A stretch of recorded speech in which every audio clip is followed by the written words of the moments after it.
രാമായ രാമഭദ്രായ രാമചന്ദ്രായ വേദസേ രഘുനാഥായ നാഥായ സീതായ പദയേ നമഃ.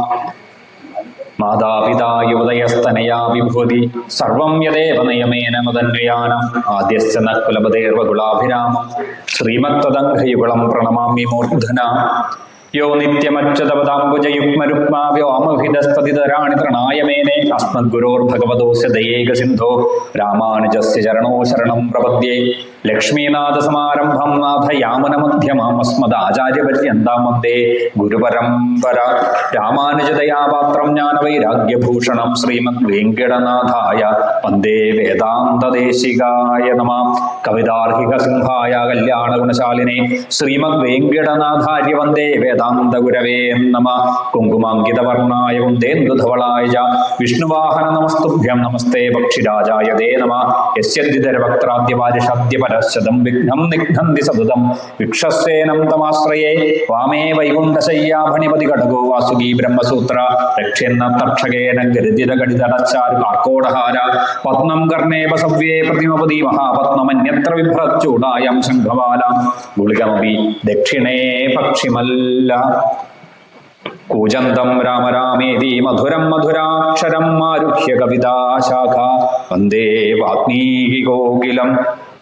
അഞ്ജനാനന്ദനം വന്ദേ ജാനകീകാന്തം അഞ്ജനേയമതിപാടലാനനം കാഞ്ചനാദ്രികമനീയ വിഗ്രഹം പാരിജാതതരുമൂലവാസിനം ഭാവയാമ പവന്മാനനന്ദനം. അഞ്ജനാനന്ദനം വീരം ജാനകീ ശോകനാശനം കവീശം അക്ഷഹന്താരം വന്ദേ ലങ്കാഭയങ്കരം. മനോജവം മാരുതതുല്യവേഗം ജിതേന്ദ്രിയം ബുദ്ധിമതാം വരിഷ്ഠം വാദാത്മജം വാനരയൂഥമുഖ്യം ശ്രീരാമദൂതം ശിരസാ നമാമി. ആഞ്ജനേയമതിപാടലാനനം കാഞ്ചനാദ്രികമനീയ വിഗ്രഹം പാരിജാതതരുമൂലവാസിനം ഭാവയാമി പവമാനനന്ദനം. ജ്ഞാനാനന്ദമയം ദേവം നിർമ്മലസ്ഫടികാകൃതിം ആധാനം സർവവിദ്യാനാം ഹയഗ്രീവമുപാസ്മരേ.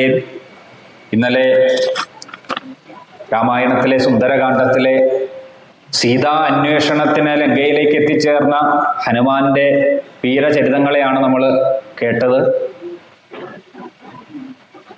രാവണന്റെ ലങ്കയിലെ മനോഹരമായിരിക്കുന്ന എല്ലാ സ്ഥാനങ്ങളെയും ഒരു ഗരുഡൻ എങ്ങനെയാണോ തൻ്റെ ഇരയെ അന്വേഷിച്ച് വട്ടമിട്ട് പറക്കുന്നത് എന്നതുപോലെ ഭഗവാൻ ചെറിയ കൃഷശരീരനായിട്ട് മാറിക്കൊണ്ട് ഹനുമാൻ സ്വാമി ലങ്ക മുഴുവൻ അരിച്ചു പെറുക്കി രാവണന്റെ അന്തഃപുരം ഉൾപ്പെടെയുള്ള എല്ലായിടത്തും അവിടെ സീതാദേവിയെ കണ്ടുകിട്ടാതിരുന്ന സന്ദർഭത്തില് അവിടെ വളരെ വിശേഷപ്പെട്ട ഒരു ശ്ലോകത്തെ അവിടെ സൂചിപ്പിക്കുന്നു. നമോസ്തു രാമായ സലക്ഷ്മണായ ദേവ്യേച തസ്മൈ ജനകാത്മജായേ നമോസ്തു രുദ്ര ഇന്ദ്രയമാനിലേഭ്യ നമോസ്തു ചന്ദ്രാഗ്നി മരുദ്ഗണേഭ്യ എന്ന് ഒരു ശ്ലോകത്തില് അവിടെ അല്ലയോ സീതാ ലക്ഷ്മിയായിരിക്കുന്ന സീതാദേവിയെ എൻ്റെ മുന്നിൽ വന്ന് തെളിയണേ എന്ന ഹനുമാൻ സ്വാമിയുടെ പ്രാർത്ഥന. നഷ്ടപ്പെട്ട വസ്തുക്കളൊക്കെ തിരിച്ചു കിട്ടാൻ ഈ പ്രാർത്ഥന വളരെ ഉപകരിക്കുന്നതാണ്. ഇന്നലെ അതേപോലെ നമ്മുടെ യജ്ഞവേദിയിലും മധ്യാഹ്നത്തിൽ ഒരമ്മ വന്ന് അവരുടെ ഒരു വസ്തു നഷ്ടപ്പെട്ടോ ഇല്ലയോ എന്ന് അവർക്കൊരു സംശയം. നമ്മളും പറഞ്ഞു സുന്ദരകാന്ഡം പാരായണം ചെയ്ത സമയമാണ്, അതുകൊണ്ട് തന്നെ ഒരിക്കലും നഷ്ടപ്പെടില്ല എന്ന് പറഞ്ഞു. അവരിന്ന് വന്ന് അവരുടെ വസ്തു തിരിച്ചു കിട്ടിയതിന്റെ സന്തോഷം അറിയിക്കുകയും ചെയ്തു. അപ്പോൾ ഒരിക്കലും നഷ്ടപ്പെട്ട വസ്തുവിനെ തിരിച്ചു കിട്ടാൻ ഈ ഹനുമാൻ സ്വാമിയുടെ ഈ ശ്ലോകത്തെ പൊതുവെ ആചാര്യന്മാർ ഒക്കെ പറയാറുണ്ട്. അപ്പോ പിന്നീട് അങ്ങനെ ഈ ശ്ലോകം ചൊല്ലി കഴിയുമ്പോഴാണ് അമ്മയായിരിക്കുന്ന സീതാദേവിയെ മനസ്സാൽ സ്മരിച്ചുകൊണ്ട് മനസ്സാൽ നമസ്കരിച്ചുകൊണ്ടിരിക്കുന്ന ഹനുമാൻ സ്വാമിയുടെ മുന്നിലാണ് അതുവരെ തന്റെ കണ്ണിൽ ശ്രദ്ധപ്പെടാതെ ഇരുന്ന അശോകവനത്തെ കാണുന്നത്. ഹനുമാൻ സ്വാമി നേരെ അശോകവനത്തിലെ ശിംശിബ എന്നറിയപ്പെടുന്ന ഒരു വൃക്ഷത്തിന്റെ മുകളിലേക്ക് എത്തിച്ചേർന്നു എന്നാണ്. ബ്രാഹ്മമുഹൂർത്തം അടുക്കാറായി. അവിടെയും നിരവധി സ്ത്രീജനങ്ങള് രാക്ഷസി സ്ത്രീകളൊക്കെ ഇരിക്കുന്നത് കണ്ടു. ഇതിലെവിടെയാണ് സീത എന്ന് അമ്മ അന്വേഷിച്ച് നടക്കും. എവിടെയാണ് സീതാദേവി എന്ന് ഹനുമാൻ സ്വാമി അന്വേഷിച്ച് നടക്കുന്ന സന്ദർഭത്തില് അവിടെ ആചാര്യൻ ഗോവിന്ദരാജനെ സൂചിപ്പിക്കുന്നത് തന്റെ ശരീരത്തിനോട് ചേർന്ന് നിറമായതുകൊണ്ടാണ് ശിംശിബ വൃക്ഷത്തെ തെരഞ്ഞെടുത്തതും അതിൻ്റെ ഉള്ളിൽ ഒരു ചെറിയ കിളിയെ പോലെ വന്നിരുന്നു. അപ്പോഴാണ് രാവണന്റെ പുറപ്പാടുണ്ടാകുന്ന സന്ദർഭം. രാവണൻ പുറപ്പെട്ടു വന്ന് സീതാദേവിയെ തൻ്റെ പത്നിയാക്കി മാറ്റാൻ, തൻ്റെ ആഗ്രഹ പൂർത്തീകരണത്തിന് തയ്യാറാകണമെന്നൊക്കെ അറിയിക്കുന്നു. 10 മാസത്തോളമായി ലങ്കയിൽ വന്നിട്ട്. രാവണൻ ആദ്യം തന്നെ പറഞ്ഞിരുന്നു 12 മാസം കാലാവധിയാണ്. അതുകൊണ്ട് തന്നെ വീണ്ടും ഓർമ്മിപ്പിക്കുന്നു, ഇനി 10 മാസം പൂർത്തിയായി.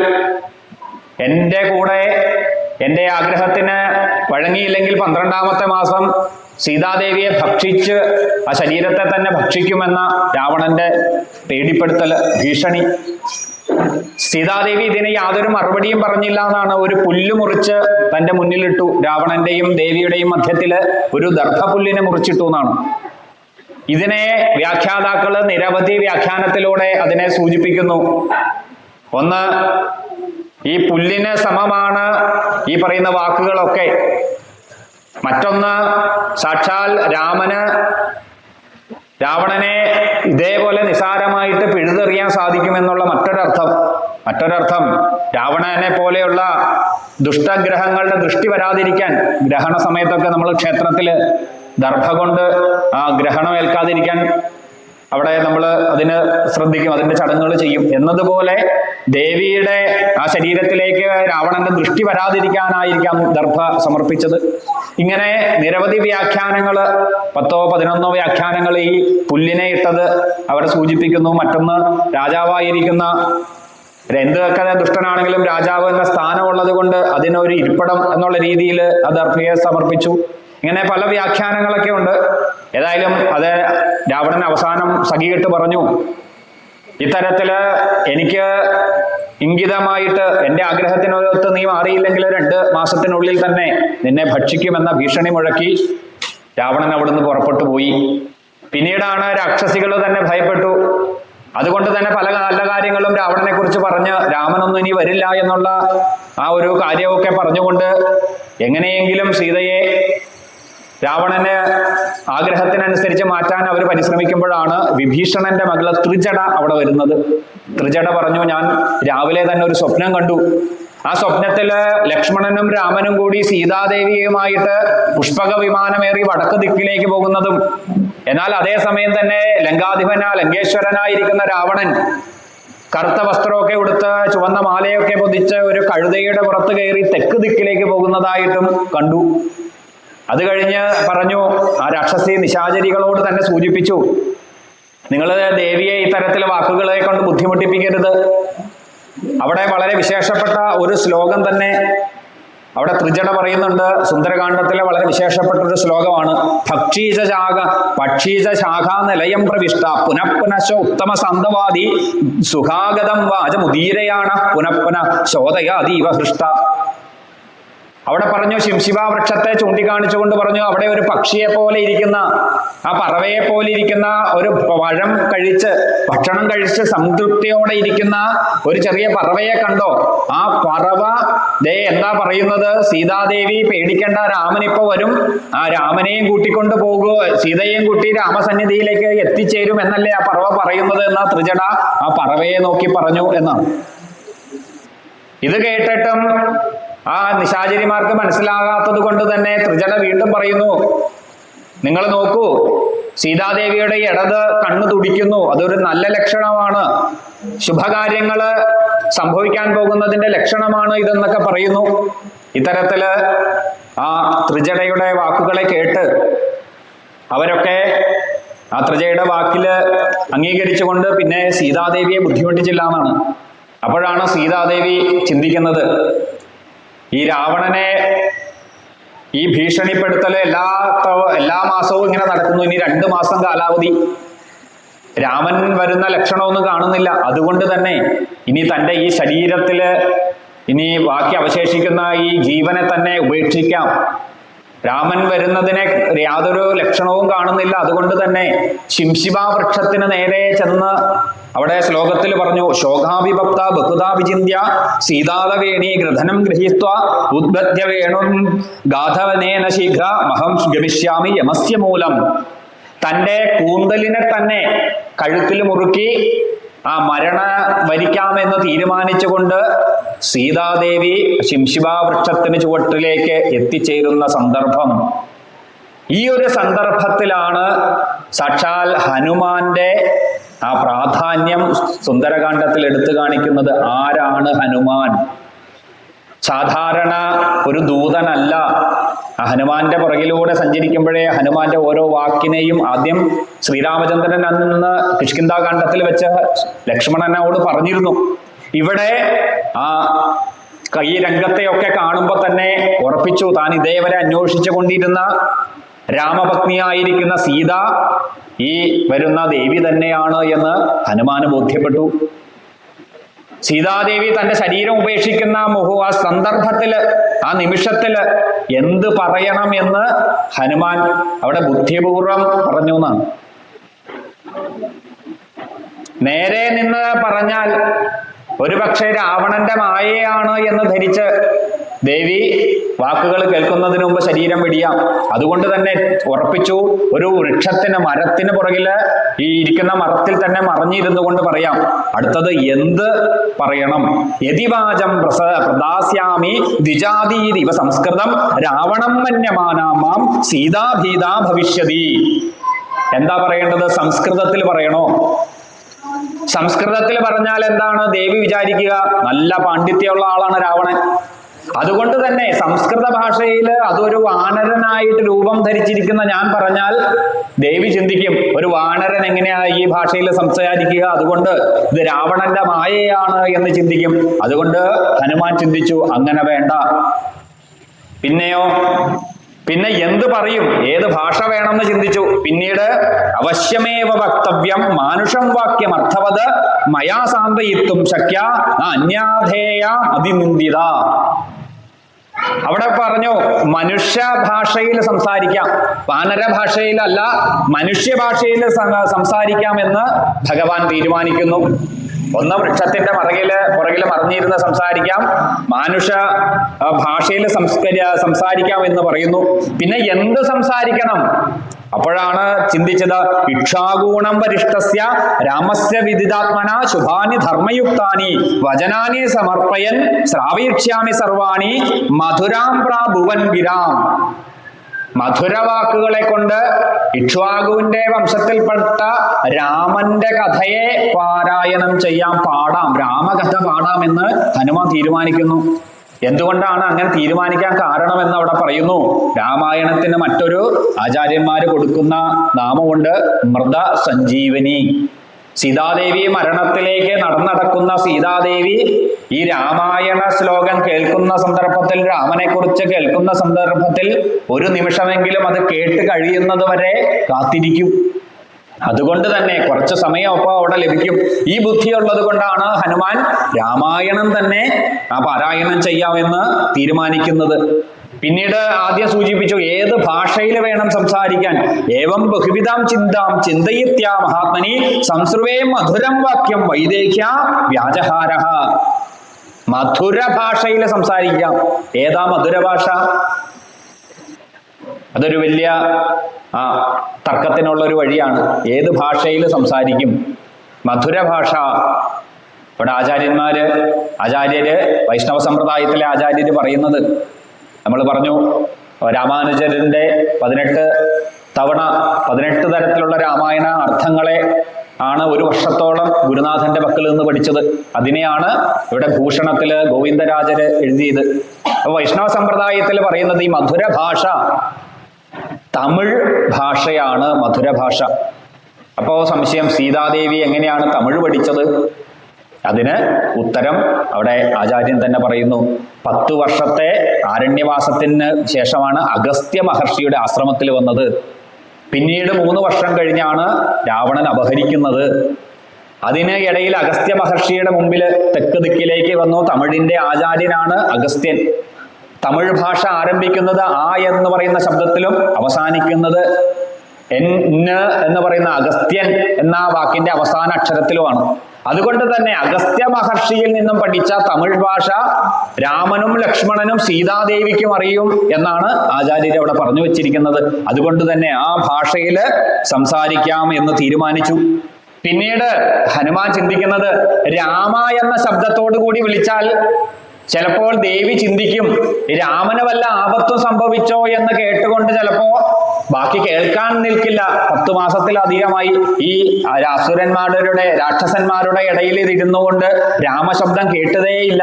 അപ്പൊ ഒരു സുപ്രഭാതത്തിൽ രാമശബ്ദം കേട്ടാൽ രാമൻ എന്തെങ്കിലും ആപത്ത് സംഭവിച്ചോ എന്ന് പേടിച്ച് ദേവി ഒരു പക്ഷേ തന്റെ ശരീരം ഉപേക്ഷിച്ചേക്കാം. അതുകൊണ്ട് തന്നെ ഹനുമാൻ ചിന്തിക്കുന്നു രാമശബ്ദത്തിൽ തുടങ്ങണ്ട. പിന്നെയോ അവിടെ ഹനുമാൻ പാടിയ രാമായണമാണ് വളരെ ശ്രേഷ്ഠമായിരിക്കുന്ന, വളരെ ചുരുങ്ങിയ വാക്കുകളിലെ കൊണ്ട് സാക്ഷാൽ സീതാദേവിയുടെ മുമ്പിൽ ഹനുമാൻ പാടിയ രാമായണം. രാജാ ദശരഥോ നാമ രഥകുഞ്ചരവാചിമാൻ പുണ്യശീലോ മഹാകീർത്തി ഇക്ഷ്വാകൂണം മഹായശ തസ്യ പുത്ര പ്രയോജ്യേഷ്ഠ ആരാധ്യവനിഭാനന രാമോ നാമ വിശേഷജ്ഞ ശ്രേഷ്ഠ സർവാനുഷ്മതാം രക്ഷിത്വാ സാസ്യവൃത്തസ്യ സ്വജനസ്യാഭിരക്ഷിത രക്ഷിതാ ജീവലോകസ്യ ധർമ്മസ്യ ച പരം തവ തസ്യ സത്യാഭിസന്ധ്യസ്യ വൃദ്ധ്യസ്യ വചനാത് പിതു സഭാര്യ സഹജാ ഭ്രാത വീരാ പ്രാവൈജിദേവനം തേന തത്ര മഹാരണ്യേ മൃഗയാംബരിധാവത രാക്ഷസാ നിഹതാശൂരാ ബഹവാ കാമരൂപിണ ജനസ്ഥാനവേദം ശ്രുത്വാ നിഹതൗ ഖരദൂഷണൗ തതസ്ഥൗ മർഷവാഹൃത ജാനകീം രാവണേന തു വഞ്ചയിത്വാ വനേ രാമം മൃഗരൂപേണ മായയാ സ മാർഗാണാമസ്താം ദേവീം രാമാ സീതാമനിന്ദിതാം ആസാസാദവനേ മിത്രം സുഗ്രീവം നാമ വാനരം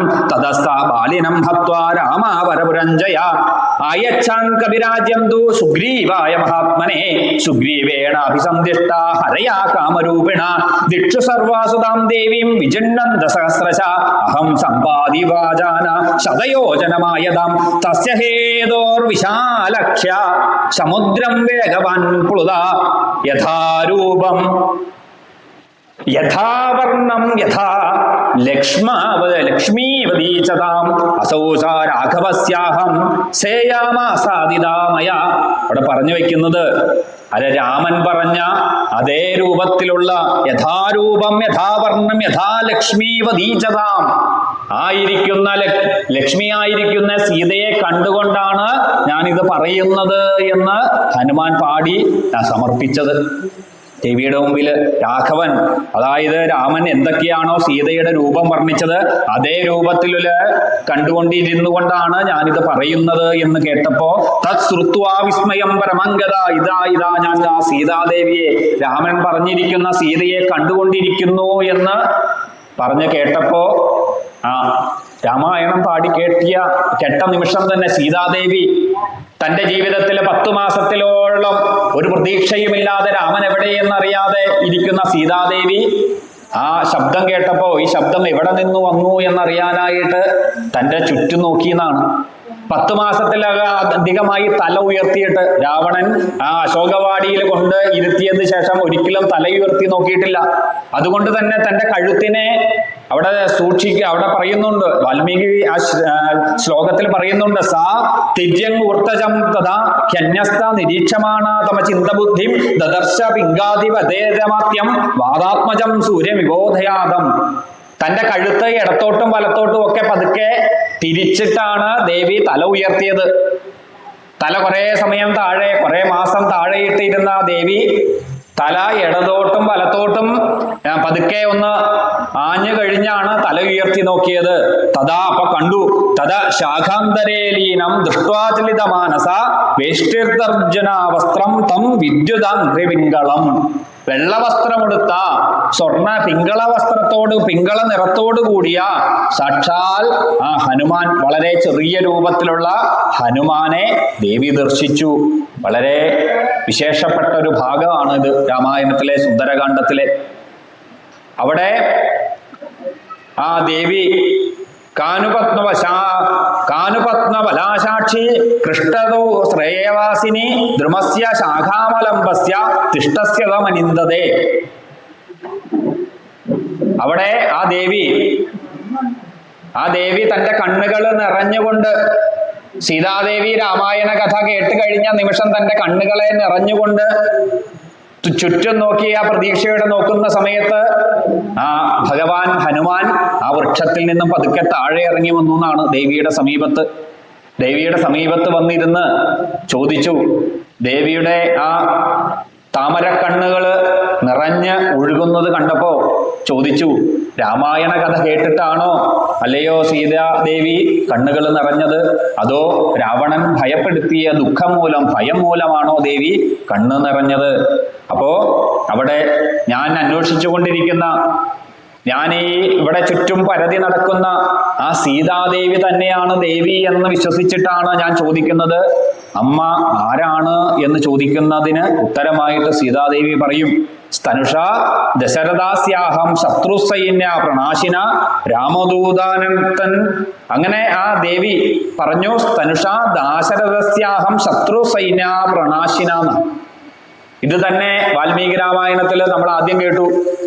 അവിടെ രാവണൻ വന്ന് ചോദിക്കുന്നു ദേവി ആരാണ് എന്ന് ചോദിക്കുന്ന സന്ദർഭത്തിൽ പറഞ്ഞു, ഞാൻ ജനകാത്മജയാണ് എന്ന് പറഞ്ഞ സീതാദേവി ഇപ്പോ ഹനുമാൻ ചോദിക്കുന്നു, ഞാൻ അന്വേഷിച്ചു കൊണ്ടിരിക്കുന്ന ദേവി സീതാദേവി ദേവി തന്നെയാണെന്ന് എനിക്ക് ബോധ്യമുണ്ട്, എന്നിരുന്നാലും ഞാൻ ചോദിക്കുന്നു ഭവതി ആരാണ് എന്ന് ചോദിക്കുന്നതിന് ഉത്തരം പറയുന്നു, സ്തനുഷ ദശരഥസ്യാഹം ശത്രു സൈന്യ പ്രണാശിന.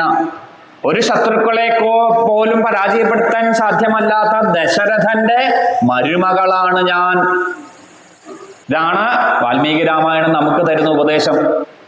അച്ഛന്റെ പേരിൽ പറഞ്ഞപ്പോ വിവാഹം കഴിഞ്ഞു കഴിഞ്ഞാൽ പിന്നീട് ചെല്ലുന്ന ഗ്രഹത്തിലെ ഭർത്താവിന്റെ അച്ഛനാണ് സ്വന്തം അച്ഛൻ. ഈ ഒരു സന്ദർഭം അവിടെ ഭഗവാന്റെ ഭൂതനാഥ ഉപാഖ്യാനത്തിൽ പറയും. അവിടെ ഭൂതനാഥ ഗീതയിൽ പറയപ്പെടുന്ന ഒരു സന്ദർഭമുണ്ട്. സീതാദേവിയും രാമനും ഒക്കെ അയോധ്യയിലെ ചക്രവർത്തി ആയതിനു ശേഷം കാലം കഴിഞ്ഞ് ഒരിക്കല് ഗയാശ്രാദ്ധം നടത്താനായിട്ട് രാമൻ ആഗ്രഹം. എല്ലാവരെയും അമ്മമാരെയും സഹോദരന്മാരെയും സീതയും ഒക്കെ കൂട്ടി, സൈനികരെയും മന്ത്രിമാരെയും ഒക്കെ കൂട്ടി ഗയാശ്രാദ്ധത്തിന് ഗയയിലെത്തി, ഇന്നത്തെ ബീഹാറിൽ. അങ്ങനെയുള്ള ഗയയിൽ എത്തിക്കൊണ്ട് ശ്രാദ്ധകർമ്മങ്ങൾ അനുഷ്ഠിച്ചു എന്നാണ്. ആ ശ്രാദ്ധകർമ്മങ്ങൾ അനുഷ്ഠിക്കുന്ന ഗയയിലൊരു പ്രത്യേകത, പിതൃക്കള് രൂപം ധരിച്ച് പിണ്ഡത്തെ സ്വീകരിക്കും. ഗയയിൽ മാത്രം ഉണ്ടായിരുന്ന ഒരു പ്രത്യേകതയാണ്. അപ്പോ ദശരഥന്റെ പുത്രനായിരിക്കുന്ന രാമൻ പിതൃകർമ്മങ്ങൾ 6 മാസം നീണ്ടു നിൽക്കുന്നതാണ്. ഇന്ന് നമ്മളൊക്കെ ചെന്നാൽ 1 മണിക്കൂർ 1.5 മണിക്കൂർ കൊണ്ട് ശ്രാദ്ധം കഴിയും. ശാസ്ത്രപ്രകാരം 6 മാസം നീണ്ടു നിൽക്കുന്ന ചടങ്ങാണ്. അങ്ങനെ നീണ്ടു നിൽക്കുന്ന ചടങ്ങിലെ പ്രധാനപ്പെട്ട പിണ്ഡം സമർപ്പിക്കുന്ന ദിവസമായപ്പോ ദേവിക്ക്, സീതാദേവിക്ക് അതിൽ പങ്കെടുക്കാൻ പറ്റാത്ത, സ്ത്രീകൾക്ക് സ്വാഭാവികമായിട്ടുണ്ടാകുന്ന ആ ഒരു അവസ്ഥയുണ്ടായി. അതുകൊണ്ട് ദേവിക്ക് മാറിയിരിക്കേണ്ടി വന്നു. മറ്റൊരു ശാല തീർത്ത ദേവിയെ അവിടെ മാറ്റിയിരുത്തിയെന്നാണ്. അപ്പൊ ഇവിടെ ആ പിതൃപിണ്ഡം വെക്കുന്ന സന്ദർഭം സമയമായി എന്ന് ദേവിക്ക് അറിയാം. ദൂരെ നിന്ന് കാണുന്നു. അപ്പോഴാണ് തൻ്റെ അച്ഛനേക്കാൾ പ്രിയപ്പെട്ട ദശരഥനായിരിക്കുന്ന ആ പിതൃവിന്, അച്ഛന് ഒരു പിണ്ഡം വയ്ക്കാൻ പോലും എനിക്ക് ഈ ഒരു അവസരത്തിൽ പറ്റില്ലല്ലോ എന്ന് തീരുമാനിച്ച് ആ ഗയയിലുണ്ടായിരുന്ന മണ്ണ് തൻ്റെ കൈകളെ കൊണ്ട് കൂട്ടി പിണ്ഡത്തിന് സമമാക്കിയെടുത്ത് കണ്ണുനീരാൽ ഉദകം കൊടുത്ത് ജലം കൊടുത്ത് ദേവി ആ പിണ്ഡം സമർപ്പിച്ച സമയത്ത് സാക്ഷാൽ ദശരഥൻ പിതൃലോകത്ത് നിന്നും ഇറങ്ങി വന്ന് ആ പിണ്ഡം സ്വീകരിച്ചു തിരിച്ചുപോയെന്നാണ്. ഒരു ചെറിയ സമയ വ്യത്യാസം. അപ്പോൾ അവിടെ രാമചന്ദ്രൻ ആ പിണ്ഡം സമർപ്പിക്കുന്ന സമയത്ത് ദശരഥൻ എത്തിയില്ല. രാമന്റെ കൂടെ നിന്ന ബാക്കിയുള്ള സൈനികരും അവരുടെ പിതൃക്കൾക്കൊക്കെ പിണ്ഡം സമർപ്പിച്ചപ്പോ എല്ലാവരും വന്ന് എടുക്കുന്നത് രാമൻ കണ്ടു. രാമൻ വിഷമിച്ചുപോയി. അവിടെ കൗസല്യാദേവിയുടെ മുഖത്തേക്കൊന്ന് നോക്കിയെന്നാണ്. ആ മുഖത്തിന് പല അർത്ഥങ്ങളെ വ്യാഖ്യാനിക്കാം. എന്തുകൊണ്ട് അച്ഛൻ വന്ന് പിണ്ഡം സ്വീകരിക്കുന്നില്ല? എളിഭ്യനായി പോയി മറ്റുള്ളവരുടെ മുമ്പിൽ. അപ്പോഴാണ് ഹനുമാൻ സ്വാമിയെ വിളിക്കുന്നത്. ഹനുമാൻ പോയി ദശരഥനെ പിതൃലോകത്തു നിന്നും കൂട്ടിക്കൊണ്ടുവന്നു എന്നാണ്. അപ്പൊ ദശരഥൻ പറഞ്ഞു, രാമ, ഞാൻ വരാത്തത് വേറെ വിരോധം കൊണ്ടല്ല. സീത സമർപ്പിച്ച പിണ്ഡം എടുത്ത് ഞാൻ തൃപ്തിയായി. അതുകൊണ്ട് തന്നെയാണ് ഞാൻ വരാൻ വൈകിയത്. അല്ലെങ്കിൽ ഞാൻ തൃപ്തിയായി. പിന്നീട് ആഗ്രഹം അനുസരിച്ചത് ഈ ഒരു അവസ്ഥാനത്തിൽ നിന്നും രാമ അങ്ങേ ഈ ചുറ്റുപാടുമുള്ള ആളുകളിൽ നിന്നും താൻ കൊടുക്കുന്ന പിണ്ഡത്തെ സ്വീകരിക്കണം, അത് ബോധ്യപ്പെടുത്താൻ വേണ്ടി ഇപ്പോ എത്തിച്ചേർന്നതാണ് എന്ന് പറയുന്ന ഒരു സന്ദർഭമുണ്ട്. അതാണ് വാൽമീകി രാമായണത്തില് നമ്മൾ പഠിക്കേണ്ട, നമ്മൾ ജീവിതത്തിൽ പ്രാവർത്തികമാക്കേണ്ട കാര്യങ്ങൾ. നിരവധി കാര്യങ്ങളാണ് നമ്മൾ ഇത്രയും ദിവസങ്ങൾ ചർച്ച ചെയ്തത്. അല്ലാതെ വാൽമീകി രാമായണവും അധ്യാത്മ രാമായണവും തമ്മിൽ ഇത് വാദപ്രതിവാദമോ ഏതാണോ തെറ്റാണോ ശരിയാണോ ഇങ്ങനെ തർക്കത്തിലല്ല ഈ പുരാണങ്ങള്. ഇതിൽ നിന്ന് എന്ത് ധർമ്മമാണോ നമ്മൾ സ്വീകരിക്കേണ്ടത് അതിനെ നമ്മൾ ഉൾക്കൊള്ളുക. അവിടെയാണ് പറഞ്ഞത് ദശരഥന്റെ ആ പൗത്രിയെ, പുത്രന്റെ ഭാര്യയായിരിക്കുന്ന ആ മകളാണ്, ദശരഥന്റെ മകളായിട്ട് അയോധ്യയിലേക്ക് കാൽവെച്ച് വന്ന ആളാണ് ഞാൻ എന്ന് പറഞ്ഞ നിമിഷം മുതൽ പിന്നീട് നമുക്കറിയാം സീതയുടെ ജീവിതത്തില് മംഗളകരമായ കാര്യങ്ങളാണ് നടന്നത്. അങ്ങനെ അന്ന് ദശരഥൻ വരാത്തത് കൊണ്ടാണ് രാമൻ ഗയയില് ഒരു ശാപം കൊടുത്തതെന്ന, ഇനി ആ ഒരു പിതൃക്കളും നേരിട്ട് വന്ന് ഗയയില് ശ്രാദ്ധം സ്വീകരിക്കണ്ട എന്നൊരു ശാപം ഗയയ്ക്ക് കൊടുത്തു എന്നാണ് കഥയിൽ പറയപ്പെടുന്നത്. പിന്നീട് ആ രാമനെ എങ്ങനെ അറിയാം എന്ന് സീതാദേവി ഹനുമാനോട് ചോദിക്കുന്നു. മാത്രമല്ല ദേവി ചോദിക്കുന്നു, നിങ്ങൾ വാനരനാണ്, രൂപത്തില് വാനരൻ എങ്ങനെ നരനായിരിക്കുന്ന ആളുമായിട്ട് സംബന്ധം ഉണ്ടായി? അപ്പോ അവിടെ ദേവി ചോദിക്കുന്നു, രാമനെ കുറിച്ച് അറിയാമെങ്കിൽ രാമനെ കുറിച്ചൊന്ന് പറയൂ. അപ്പോ അവിടെ പറയുന്നത് തന്നെ രാമന്റെ വർണ്ണന ഹനുമാൻ നടത്തുന്നത്, രാമ കമലപത്രാക്ഷ പൂർണ്ണചന്ദ്ര നിഭാനന രൂപദാക്ഷിണ്യ സമ്പന്ന പ്രസുതോ ജനകാത്മജ എന്ന് പറയുന്നതാണ് തുടങ്ങുന്നത്. നമ്മളൊക്കെ ഭഗവാന്റെ വർണ്ണന കേട്ടിട്ടുണ്ട് നല്ല കീർത്തനങ്ങളില്. അടിതൊട്ട് മുടിയോളം ഉടൽ കണ്ടു തൊഴുന്നേ. ഒന്നെങ്കിൽ പാദത്തെ തുടങ്ങി ആ മുടി വരെ വർണ്ണിക്കും, അല്ലെങ്കിൽ മുടി മുതല് പാദം വരെ വർണ്ണിക്കും. പക്ഷെ ഹനുമാൻ സീതാദേവിയോട് രാമൻ എങ്ങനെ ഇരിക്കും എന്ന ചോദ്യത്തിന്റെ ഉത്തരം പറഞ്ഞത് ഭഗവാന്റെ കണ്ണിനെ ആണ് എടുത്തത്. കമലപത്രാക്ഷ എന്ന് പറഞ്ഞാണ് തുടങ്ങുന്നത്. അപ്പൊ അതിന് നിരവധി വ്യാഖ്യാനങ്ങള് ആചാര്യന്മാർ പറഞ്ഞു വെച്ചിട്ടുണ്ട്. രാമന്റെ ഓരോ അംഗങ്ങളുടെയും വലിപ്പം, അതിന്റെ രൂപം, രാമന്റെ നിറം, ഇതൊക്കെ ഹനുമാൻ സ്വാമി അവിടെ പറയുന്നുണ്ട്. നമ്മൾ സീരിയലിലും അതോടൊപ്പം തന്നെ ചിത്രങ്ങളിലും കാണുന്ന നിറമല്ല, കറുത്ത നിറമാണ്. കൃഷ്ണൻ എങ്ങനെയാണോ കറുത്തത് അതേ നിറം തന്നെയാണ് രാമനും. അവിടെ സൂചിപ്പിക്കുന്നുണ്ട് ഭഗവാന്റെ കണ്ഠം, കഴുത്ത് ശംഖിന് സമമാണ്. പുരികങ്ങള്, ഭഗവാന്റെ നയനങ്ങള്, നാസിക, അതോടൊപ്പം ചുണ്ടുകള്, ദന്തങ്ങള്, കവിള്, അതോടൊപ്പം ഭഗവാന്റെ മാറ്. അവിടെ പറയുന്ന മഹാപുരുഷ ലക്ഷണത്തിൽപ്പെട്ട ദീർഘബാഹു അവിടെ പറയപ്പെടുന്നു. എന്താണ് ഭഗവാന് പറയുന്നത്? സ്കന്ദൻ എന്നൊക്കെ പറയും. എന്താ വാക്കിന്റെ അർത്ഥം? ഗാന്ധിജിക്ക് ഇതേ ഉണ്ടായിരുന്ന ഒന്നാണ്, ഇതേ ലക്ഷണങ്ങൾ. അതായത് തൻ്റെ കയ്യിന്റെ ഉള്ളം ഭാഗം കാൽമുട്ട്, കാലിന്റെ മുട്ടിൽ തൊടുന്ന ദീർഘബാഹു എന്നറിയപ്പെടുന്ന ലക്ഷണമാണ്. ആ പേര് വരാൻ കാരണം അതാണ്. ഈ കയ്യിന്റെ കയ്യ് മുട്ടിൽ വന്ന് തട്ടും, ദീർഘബാഹു. ഇത് പിന്നീട് മഹാത്മാഗാന്ധിജിക്ക് ആ ലക്ഷണം ഉണ്ടായിരുന്നു എന്നാണ്. അങ്ങനെയുള്ള ആ രാമന്റെ വലിപ്പം പറയുന്നു 8 അടി ഉയരം, 96 അങ്കുലം. ഇതാണ് രാമന്റെ രൂപം എന്ന് ഹനുമാൻ വാൽമീകി രാമായണത്തില് ആ ഉയരവും അംഗോപാംഗ വർണ്ണനയും നടത്തി. പിന്നീട് പറഞ്ഞു, അത് മാത്രമല്ല തേജസ് സൂര്യനെ പോലെയും രാമന്റെ ക്ഷമ ഭൂമിയെ പോലും, അതോടൊപ്പം തന്നെ ഭഗവാന്റെ യശസ് ഇന്ദ്രനെ പോലെയും ബുദ്ധിയില് ബൃഹസ്പതിയെ പോലുമാണ്. ഇത്രയും വർണ്ണിച്ചു കേട്ടപ്പോ ദേവിക്ക് മനസ്സിലായി വന്നത് ആ രാമദൂതൻ തന്നെയാണെന്ന്. എന്തുകൊണ്ടാണ് കണ്ണില് നോക്കി അല്ലെങ്കിൽ കണ്ണിനെ വർണ്ണിച്ചു തുടങ്ങിയതിന്റെ വ്യാഖ്യാനം പറയുന്നത് അതുകൊണ്ടാ. ഭഗവാന്റെ കണ്ണിനെ വർണ്ണിക്കണമെങ്കിൽ ആ കണ്ണിൽ നിന്ന് ഒരു കടാക്ഷം കിട്ടാത്ത ഒരാൾക്ക് വർണ്ണിക്കാൻ സാധ്യമല്ല എന്നാണ്. അതുകൊണ്ടാണ് ആ താമരക്കണ്ണനായിരിക്കുന്ന, പുണ്ടരീകാക്ഷനായിരിക്കുന്ന, കമലപത്രാക്ഷനായിരിക്കുന്ന ആ ഭഗവാന്റെ ആ കണ്ണുകളെ കൊണ്ട് വർണ്ണിച്ചതെന്ന്. ഇത് തന്നെയാണ് ഇന്ന് നമ്മൾ പാരായണം അവസാനിപ്പിച്ചപ്പോ പറഞ്ഞ പ്രഹ്ലാദ ചരിതത്തില്. അവിടെ ആ ഭഗവാൻ പ്രഹ്ലാദൻ എന്തുകൊണ്ട് ഭയപ്പെട്ടില്ല? ഭഗവാന്റെ കണ്ണുകളിലേക്കാണ് നോക്കിയിരുന്നത്. കരുണാസമുദ്രം രാധാസഹായം. ഭഗവാന്റെ കണ്ണുകൾ എപ്പോഴും കാരുണ്യം നിറഞ്ഞതാണ്. അപ്പൊ ഹനുമാനിൽ നിന്നും ആ ഒരു കാര്യം ദേവി മനസ്സിലാക്കി. പിന്നീട് ദേവി ചോദിച്ചു, ഈ നരനും വാനരനും തമ്മിൽ എങ്ങനെയാണ് ബന്ധം ഉണ്ടായതെന്ന് ചോദിച്ചു. ശരിക്കും അതിലൊരു ആന്തരികമായ അർത്ഥമുണ്ട്. ബുദ്ധിമാനായ ആൾക്കേ അത് പറയാൻ പറ്റൂ. കഥ പറയുമ്പോ എന്താണ്, അവര് അഗ്നിസാക്ഷിയാക്കി സഖ്യം ചെയ്തു എന്ന് പറഞ്ഞു. പക്ഷെ അതല്ല ദേവി ഇവിടെ ഉദ്ദേശിച്ചത്. നരനും വാനരനും തമ്മിൽ എന്താ ഒരു വ്യത്യാസം? വാ എന്ന് പറയുന്ന ഒരു വ്യത്യാസം. മറ്റൊരു വ്യത്യാസം എന്താ? വാ, വാൽ. മനുഷ്യനും വാനരനും തമ്മിൽ വാലിന്റെ ഒരു വ്യത്യാസമാണ് ഉള്ളത്. അപ്പൊ ദേവി ചോദിച്ചു, നിങ്ങൾ തമ്മിൽ എങ്ങനെ സംബന്ധം ഉണ്ടായി?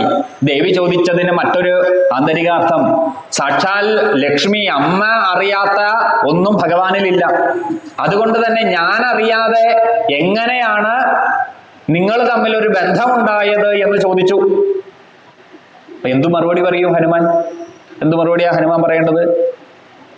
ഹനുമാൻ പറഞ്ഞു, അല്ലയോ അമ്മേ, ദേവി, ലക്ഷ്മി, സീതേ, ദേവി അറിയാതെ ഒരിക്കലും ഒരാൾക്കും ഭഗവാനുമായിട്ട് യാതൊരു ബന്ധവും വെക്കാൻ പറ്റില്ല. അപ്പൊ അതെങ്ങനെയെന്ന് ചോദിച്ചപ്പോ പറഞ്ഞു, രാക്ഷസനായിരിക്കുന്ന രാവണൻ ദേവിയെ കൊണ്ടുപോകുന്ന സമയത്ത് ദേവി തന്റെ ആഭരണങ്ങളെ ഞങ്ങളിലേക്ക് മുമ്പിലേക്ക് ഇട്ടു തന്നില്ലേ? ദേവിയുടെ ആഭരണം എന്ന് പറഞ്ഞാൽ ദേവി തന്നെയാണ്. ആഭരണങ്ങളാണ്, ദേവിയാകുന്ന ആഭരണങ്ങളാണ് രാമനുമായിട്ട് ബന്ധം വെച്ചത്. അതുകൊണ്ട് അമ്മയില്ലാതെ ഒരിക്കലും ഭഗവാനുമായിട്ട് ബന്ധം വെക്കാൻ സാധ്യമല്ല എന്ന് ഇവിടെ സൂചിപ്പിക്കുന്നു. ലക്ഷ്മീനാഥ സമാരംഭാം നാഥയാ മുനിമധ്യമാം. ലക്ഷ്മിയാണ് ഭഗവാന്റെ ശ്രീയപ്പതിയായിരിക്കുന്ന ആ ലക്ഷ്മി കടാക്ഷമില്ലാതെ ഒരിക്കലും ഭഗവാനെ നമുക്ക് അറിയാൻ സാധ്യമല്ല എന്ന് അവിടെ പറഞ്ഞു വെച്ചു. ഇപ്പോഴാണ് ആ ദേവി വന്നയാളുടെ കാര്യങ്ങളെയെല്ലാം ബോധ്യമായത്. ഇവിടെ വളരെ വിശേഷപ്പെട്ട 3 കാര്യങ്ങളെയാണ് ഹനുമാൻ നിർവഹിച്ചത്. അതാണ് ഇതിലെ ഏറ്റവും പ്രതിപാദ്യമായ വിഷയം. തന്റെ ശരീരം ഉപേക്ഷിക്കാൻ, ആത്മഹത്യ ചെയ്യാൻ പോകുന്ന സീതയെ അതിൽ നിന്നും പിന്തിരിപ്പിക്കണം. സീതയ്ക്ക് രാമൻ കൊടുത്ത ആശ്വാസവാക്കുകൾ പറയണം. 3ാമതായിട്ട് സീതയെ സന്തോഷമാക്കി ഇരുത്തിയിട്ട് വേണം പോകാൻ. ഈ 3 കാര്യങ്ങളും മറ്റാരേക്കാളും മനോഹരമായിട്ട് ബുദ്ധികൂർമ്മതയുള്ള സാക്ഷാൽ സൂര്യഭഗവാന്റെ ശിഷ്യനായിരിക്കുന്ന ആ ഹനുമാൻ സ്വാമിക്കാണ് സാധ്യമാകുക. അതുകൊണ്ടാണ് ബുദ്ധിർബലം യശോധൈര്യം നിർഭയത്വം മനോഗത അജാഠ്യം വാക്പടുത്തം ഹനുമാൻ സിദ്ധിഭവോഭവ. ഹനുമാന്റെ ഗുണങ്ങളെയാണ് ഈ 8 സിദ്ധികളെ പറയുന്നത്. അതിന് ഹനുമാൻ ചെയ്തത് എന്താ?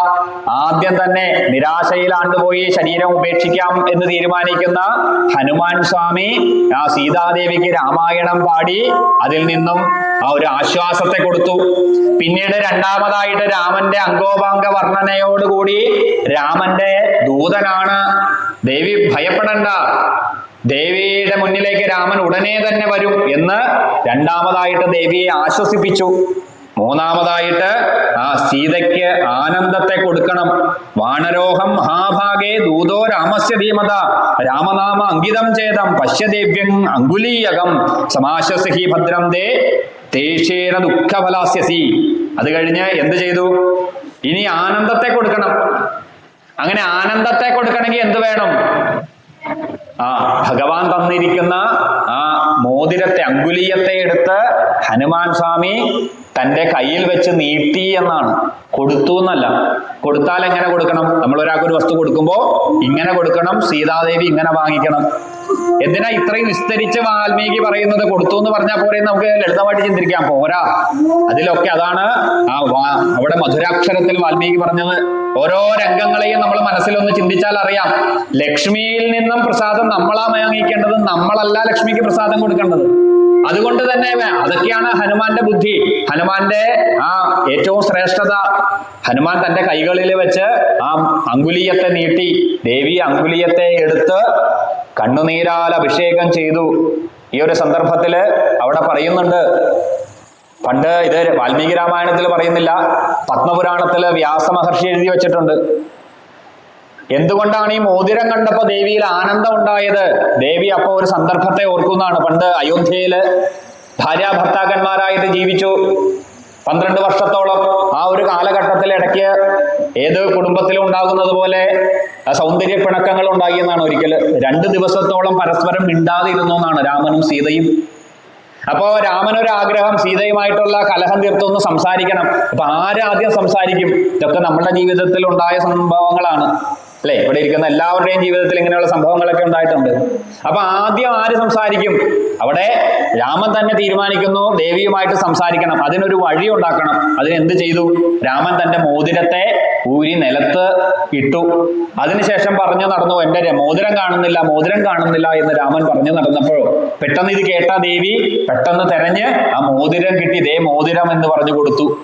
ആ ഒരു സന്ദർഭത്തിലാണ് 2 ദിവസത്തോളം മിണ്ടാതിരുന്ന ദമ്പതിമാരെ കൂട്ടിച്ചേർത്ത് ഈ മോതിരമാണെന്നാണ്. ആ ഒരു സന്ദർഭത്തെ ഓർത്ത് 10 മാസത്തോളം പിരിഞ്ഞിരിക്കുന്ന രാമനെ വീണ്ടും സന്ധിക്കാനുള്ള ഒരു പ്രതീക്ഷയാണല്ലോ, അതുകൊണ്ട് ദേവി ആനന്ദിച്ചു എന്നാണ്. അപ്പൊ എന്തൊക്കെയാണ് കാര്യങ്ങൾ ഹനുമാൻ ചെയ്തത്? വെറുതെ ഒരു മോതിരം കൊണ്ട് കൊടുക്കാനല്ല ആ ഹനുമാൻ സ്വാമി അവിടെ ചെന്നത്. മാത്രമല്ല അവിടെ ഹനുമാന്റെ മഹിമ അവിടെ കൊണ്ട് തീരുന്നില്ല. പിന്നീട് അവിടെ പറയുന്നു, വിക്രാന്തസ്ത്വം സമർത്ഥസ്ത്യം പ്രാജ്ഞസ്ത്വം വാനരോത്തമ യനേദം രാക്ഷസപദം ത്വയേകേന പ്രദർശിതം. അവിടെ പറയുന്ന വാക്കില് വിക്രാന്തസ്ത്വം സമർത്ഥസ്ത്വം പ്രാജ്ഞാസ്ത്വം വാനരോത്തമ യനേദം രാക്ഷസപദം ത്വയേകേന പ്രദർശിതം. ഈ ഒരു കാര്യം പറഞ്ഞുകൊണ്ട് ദീപാരാധനയിലേക്ക് നമുക്ക് കിടക്കാം. സീതാദേവി പറയുന്ന ഈ ശ്ലോകമാണ് പഞ്ചമുഖമായിരിക്കുന്ന ഹനുമാൻ സ്വാമിയുടെ മുഖത്തിന്റെ ആ പ്രമാണം. എങ്ങനെയാണ് ഗരുഡനെ പോലെ, ഒരു പറവയെ പോലെ സമുദ്രത്തെ താണ്ടി ലങ്കയിലേക്ക് വന്നു. അതുകൊണ്ട് തന്നെ എങ്ങനെയാണോ ഗരുഡൻ അമൃതിനെ എടുക്കാൻ ദേവലോകത്തു നിന്നും അമൃതിനെ എടുത്തുകൊണ്ടുവന്നത്, അതുപോലെ സമർത്ഥ കാര്യങ്ങളില് ഇങ്ങനെയുള്ള ഒരു കാര്യത്തെ തേടിച്ചെന്ന് കാര്യം നടപ്പിലാക്കാൻ ഹനുമാൻ ഗരുഡനെ പോലെ സമർത്ഥനാണ്. ഒരു മുഖം. പിന്നീട് പറഞ്ഞു ശക്തിയില് അതോടൊപ്പം തന്നെ നരഹരിയായിരിക്കുന്ന ഭഗവാന്റെ ആ ഒരു സാമർഥ്യം ഹനുമാൻ സ്വാമിക്കുണ്ട്. അതുകൊണ്ട് ആ സിംഹത്തിന്റെ മുഖം. പിന്നീട് പറഞ്ഞു വാനരന്മാരിൽ ഉത്തമൻ, അതുകൊണ്ട് വാനരമുഖം. പിന്നീട് അറിവിന്റെ കാര്യത്തില്, ജ്ഞാനത്തിന്റെ കാര്യത്തില് ഹയഗ്രീവന് തുല്യം, അതുകൊണ്ട് തന്നെ കുതിരയുടെ മുഖം. പിന്നീട് പറഞ്ഞു ഭൂമിയെ വരാഹമൂർത്തി ഉദ്ധരിച്ചതുപോലെ നഷ്ടപ്പെട്ടിരുന്ന സീതാദേവിയുടെ ആത്മവിശ്വാസത്തെ വീണ്ടെടുത്തു കൊടുത്തത് കൊണ്ട് വരാഹത്തിന് തുല്യമായ മുഖം. അങ്ങനെ പഞ്ചമുഖ ഹനുമാന്റെ ആ സാന്നിധ്യം, പഞ്ചമുഖനായിരിക്കുന്ന ഹനുമാന്റെ ആ ഒരു ശക്തി അല്ലെങ്കിൽ ആ ഹനുമാന്റെ രൂപത്തെ സീതാദേവി അവിടെ വർണ്ണിച്ചു കൊടുക്കുന്നു. ഇനി നമുക്ക് ക്ഷേത്രത്തിലെ ദീപാരാധനയിലേക്ക് കടക്കാം. ഹനുമാന്റെ മഹത്വത്തെ ഇന്ന് പറഞ്ഞ് യുദ്ധകാന്ഡം നമ്മൾ ആരംഭിച്ചു. ക്ഷേത്രത്തിലെ ദീപാരാധന, അതിനുശേഷം ഭഗവതി സേവയും കൂടി കഴിഞ്ഞ് ബാക്കിയുള്ള കഥാഭാഗങ്ങൾ അനുസ്മരിച്ചുകൊണ്ട് ഇന്നത്തെ ചടങ്ങുകൾ ഭഗവത്പാദത്തിൽ സമർപ്പിക്കാം. ഹരേ രാമ രാമ രാമ ഹരേ ഹരേ, ഹരേ ഹരേ രാമ രാമ ഹരേ ഹരേ, ഹരേ കൃഷ്ണ കൃഷ്ണ കൃഷ്ണ ഹരേ ഹരേ. രാമായ രാമഭദ്രായ രാമചന്ദ്രായ വേദസേ രഘുനാഥായ നാഥായ സീതായ പദയേ നമഃ. മനോജവം മാരുതതുല്യവേഗം ജിതേന്ദ്രിയം ബുദ്ധിമതാം വരിഷ്ഠം വാതാത്മജം വാനരയൂഥമുഖ്യം ശ്രീരാമദൂതം ശിരസാ നമാമി. ആഞ്ജനേയമതിപാടലാനനം കാഞ്ചനാദ്രികമനീയ വിഗ്രഹം പാരിജാതതരുമൂലവാസിനം ഭാവയാമി പവമാനനന്ദനം. സുന്ദരകാന്ഡത്തെ സുന്ദരീ ലങ്ക, സുന്ദരീ സീത, സുന്ദരീ കഥ എന്നറിയപ്പെടുന്ന ആ സുന്ദരി ആയിരിക്കുന്ന ലങ്കയെ വർണ്ണിക്കുന്നതും സുന്ദരിയായിരിക്കുന്ന സീതയെ വർണ്ണിക്കുന്നതും സുന്ദരനായിരിക്കുന്ന ഹനുമാൻ അവിടെ എത്തിച്ചേർന്നതുമായ രാമായണം മുഴുവനും പാരായണം ചെയ്യുന്നതിൻ്റെ സംക്ഷിപ്തമാണ് സുന്ദരകാന്ഡം. ആ സുന്ദരകാന്ഡത്തിലെ വളരെ വിശേഷപ്പെട്ട ഒരു ഭാഗത്തെയാണ് നമ്മൾ വർണ്ണിച്ചുകൊണ്ടിരുന്നത് ദീപാരാധനയ്ക്ക് മുന്നേ. ഭഗവാന്റെ ഹനുമാന്റെ ഏറ്റവും വളരെ വിശേഷപ്പെട്ട ഹനുമാൻ പാടിയ രാമായണത്തെ 3 കാര്യങ്ങളെ കൊണ്ടാണ് ഹനുമാൻ തൻ്റെ ആ ദൂത കൃത്യത്തെ നിർവഹിച്ചത് എന്നാണ്. ഭഗവാൻ തന്നെ വിളിച്ച് ഒരു അങ്കുലീയം കൊടുത്തു. ഈ അങ്കുലീയത്തെ ദേവിയുടെ മുമ്പിൽ സാധാരണ കൊണ്ട് കൊടുത്താൽ എങ്ങനെ സംശയിക്കാം? രാവണൻ വിചാരിച്ചാൽ മായയിലൂടെ ഇതൊക്കെ സൃഷ്ടിക്കാൻ പറ്റും. അതുകൊണ്ട് തന്നെ ബുദ്ധിമാനായിരിക്കുന്ന ഭഗവാൻ ആഞ്ജനേയൻ അത് ആദ്യം തന്നെ 3 കാര്യങ്ങളെ കൊണ്ടാണ് അത് നിർവഹിച്ചതെന്ന് നമ്മൾ സൂചിപ്പിച്ചു. ആദ്യം പ്രതീക്ഷ നഷ്ടപ്പെട്ട ദേവിക്ക് പ്രതീക്ഷയായിട്ടുള്ള ആ രാമായണത്തെ പാടിക്കേൾപ്പിച്ചു. രണ്ടാമതായിട്ട് രാമദൂതനാണ് താന് എന്ന് ആ ദേവിയുടെ മുമ്പിൽ തെളിയിച്ചു. ഭഗവാന്റെ അംഗോപാംഗ വർണ്ണന നടത്തി. അടിതൊട്ട് മുടിയോളം അവിടെ ഹനുമാൻ വർണ്ണിച്ചു. അതോടെ ഉറപ്പ് വന്നു. ഇനി സീതയ്ക്ക് ആനന്ദത്തെ കൊടുക്കാനായിട്ടാണ് ആ അങ്കുലീയത്തെ കൊടുക്കുന്നത്. അങ്കുലീയത്തെ കിട്ടിയ ദേവിയുടെ ആ ഒരു ആനന്ദം, കണ്ണീരാല് അങ്കുലീയത്തെ അഭിഷേകം ചെയ്തു. ആ സന്ദർഭത്തെ ഒക്കെ നമ്മൾ അനുസ്മരിച്ചു. അപ്പോഴാണ് സീതാദേവി ഭഗവാന് കൊടുക്കുന്ന ആ ഒരു പേര്, അല്ലെങ്കിൽ സീതാദേവിയുടെ ആ ശ്ലോകത്തെയാണ് പിന്നീട് ആ പഞ്ചമുഖ ആഞ്ജനേയൻ എന്നുള്ള രീതിയിൽ ഭഗവാൻ അറിയപ്പെട്ടത്. അവിടെ വാനരോത്തമനായിരിക്കുന്ന ഭഗവാന്റെ വാനരമുഖം, അതോടൊപ്പം തന്നെ സാമർഥ്യത്തില് അവിടെ നരഹരിയായിരിക്കുന്ന ഭഗവാന്റെ സിംഹമുഖം, ജ്ഞാനത്തിന്റെ കാര്യത്തില് ജ്ഞാനാനന്ദമയം ദേവം നിർമ്മല സ്ഫടികാകൃതിയും ആധാരം സർവവിദ്യാനം ഹയഗ്രീവം ഉപാസ്മരയിൽ, ഹയഗ്രീവമൂർത്തി അവിടെ പറയും, പുരാണം പറയും, സാക്ഷാൽ ദക്ഷിണാമൂർത്തിക്കും അതോടൊപ്പം തന്നെ ദേവിക്കും എല്ലാവർക്കും ജ്ഞാനത്തെ ഉപദേശിക്കുന്ന മൂർത്തിയാണ് അവിടെ ഹയഗ്രീവനായിട്ടുള്ള. അപ്പൊ ജ്ഞാനത്തിന്റെ തലത്തില് ഹയഗ്രീവനായിട്ടും അതോടൊപ്പം തന്നെ ലങ്കയിലേക്ക് പറന്നൊരു പറവയെ പോലെ വന്നു, ഗരുഡനെ പോലെ ചുറ്റും അന്വേഷിച്ച് സീതയെ കണ്ടെത്തി. അതോടൊപ്പം തന്നെ എനിക്ക് പറയാൻ പോകുന്ന രംഗങ്ങളിലെ ശത്രുക്കളുടെ മുകളിലൊക്കെ വിജയം നേടുന്ന ആ ഗരുഡനായിരിക്കുന്ന ഭഗവാന്റെ ഗരുഡമുഖം, പിന്നീട് ആ ഭൂമിദേവിയെ വീണ്ടെടുത്ത വരാഹരൂപി. ഇവിടെ ആ ഭൂമിക്ക് തത്തുല്യാണ് സീത, അല്ലെ, ഭൂമിജയാണ്. ആ സീതയെ ആ ലങ്കയിൽ നിന്നും കണ്ടെടുത്ത് രാമനിലേക്ക് ആ സന്ദേശത്തെ എത്തിക്കുന്നു. അതുകൊണ്ട് തന്നെ വരാഹ രൂപം. ഇങ്ങനെ വിക്രാന്തസ്ഥം സമർത്ഥസ്ഥം പ്രജ്ഞാസ്തം വാനരോത്തമം യനേദം രാക്ഷസപദം ത്വയേകേന പ്രവർഷിതം. ഇങ്ങനെയുള്ള ആ ഭഗവാന്റെ പഞ്ചമുഖ പഞ്ചമുഖ ആഞ്ജനേയ രൂപത്തെ സീതാദേവി അവിടെ ഉറപ്പിച്ചു പറയുന്നു. ഈ 5 ഗുണങ്ങളാണ് ആ ഭഗവാന്റെ 5 ശിരസായിട്ട്. ഇപ്പൊ നമ്മളെ സംബന്ധിച്ച് ഇവിടെ വളരെ അടുത്ത ആഞ്ജനേയ ക്ഷേത്രമായിരിക്കുന്ന ആ ആലുവ ദേശത്തുള്ള അവിടെ വളരെ വിശേഷപ്പെട്ട ആ ഭഗവാന്റെ പ്രതിഷ്ഠ നടത്തിയിട്ടുണ്ട്. പോയിട്ടുള്ളവർക്ക് അറിയാം. ഭൂമിക്കടിയിൽ വളരെ സുഖ കാലാവസ്ഥയെ അതിൻ്റെ ഉള്ളിലേക്ക് ഇറങ്ങി ചെല്ലുമ്പോൾ ഏത് ചൂടുകാലത്തും ആ പഞ്ചമുഖ ആഞ്ജനേയനായിരിക്കുന്ന ഭഗവാന്റെ ആ രൂപം, ആ ഗുണങ്ങളാണ് ഭഗവാന്റെ പഞ്ചമുഖ ആഞ്ജനേയൻ. അതവരെയാണ് നമ്മൾ പറഞ്ഞു നിർത്തിയത്. പിന്നീട് അവിടെ ഭഗവാൻ ഒരു വേള ചോദിക്കുന്നുണ്ട്, സീതാദേവി എങ്ങനെയാണ് എന്നെ ഇവിടുന്ന് രാമന്റെ അടുത്ത് എത്തിക്കുക എന്ന് ചോദിക്കുന്ന സന്ദർഭത്തിൽ ഭഗവാൻ തൻ്റെ രൂപത്തെ വലുതാക്കിയിട്ട് പറഞ്ഞു, ദേവി ഇപ്പോൾ എൻ്റെ ശരീരത്തിൽ കയറിക്കോളൂ, ഞാൻ ഈ നിമിഷം തന്നെ രാമന്റെ സമീപത്ത് കൊണ്ടെത്തിക്കാം. അപ്പൊ ദേവി പറഞ്ഞു, രാമനല്ലാതെ മറ്റൊരാളുടെ ശരീരത്തെയും ഞാൻ സ്പർശിക്കുന്നതല്ല. ഇത് പറഞ്ഞപ്പോ ഭഗവാൻ വീണ്ടും തൻ്റെ ആ യഥാർത്ഥ രൂപത്തെ എടുത്തു എന്നാണ്. അവിടെ ഒരു പ്രത്യേകത, ഹനുമാൻ ഇത്രയും നേരം നമ്മൾ പറഞ്ഞത് എന്താ, ജ്ഞാനിയാണ്. സാക്ഷാൽ ഭഗവാൻ ശ്രീരാമചന്ദ്രനെ കണ്ടപ്പോഴും സീതാദേവിയെയും എങ്ങനെയാണ് അന്വേഷിച്ച് കണ്ടെത്തിയതെന്നൊക്കെ നമ്മൾ പറഞ്ഞു. അപ്പൊ അത്രയേറെ ജ്ഞാനതലത്തിലുള്ള ഹനുമാൻ ഇത്തരത്തില് സീതാദേവി തന്നെ സ്പർശിക്കില്ല എന്ന് നല്ലതുപോലെ അറിയാം.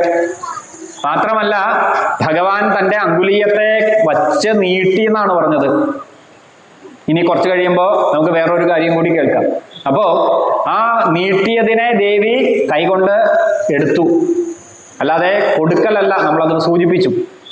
അവിടെ അതിനെക്കുറിച്ച് ആചാര്യന്മാര് ഭൂഷണത്തില് വ്യാഖ്യാതാവ് പറഞ്ഞത്, ഹനുമാനെ അറിയാഞ്ഞിട്ടല്ല ദേവി സ്പർശിക്കുമെന്ന്. പിന്നീടോ ദേവി അവിടെ ഒരു വാക്ക് പറഞ്ഞു, ഇന്നേക്ക് 30 ദിവസം, ഒരു മാസം 30 ദിവസത്തിനുള്ളിൽ എന്നെ കൊണ്ടുപോയില്ലെങ്കിൽ പിന്നീട് ഞാൻ ജീവിച്ചിരിക്കുന്നതല്ല. ഇപ്പോ എന്ത് കിട്ടി ഹനുമാന്?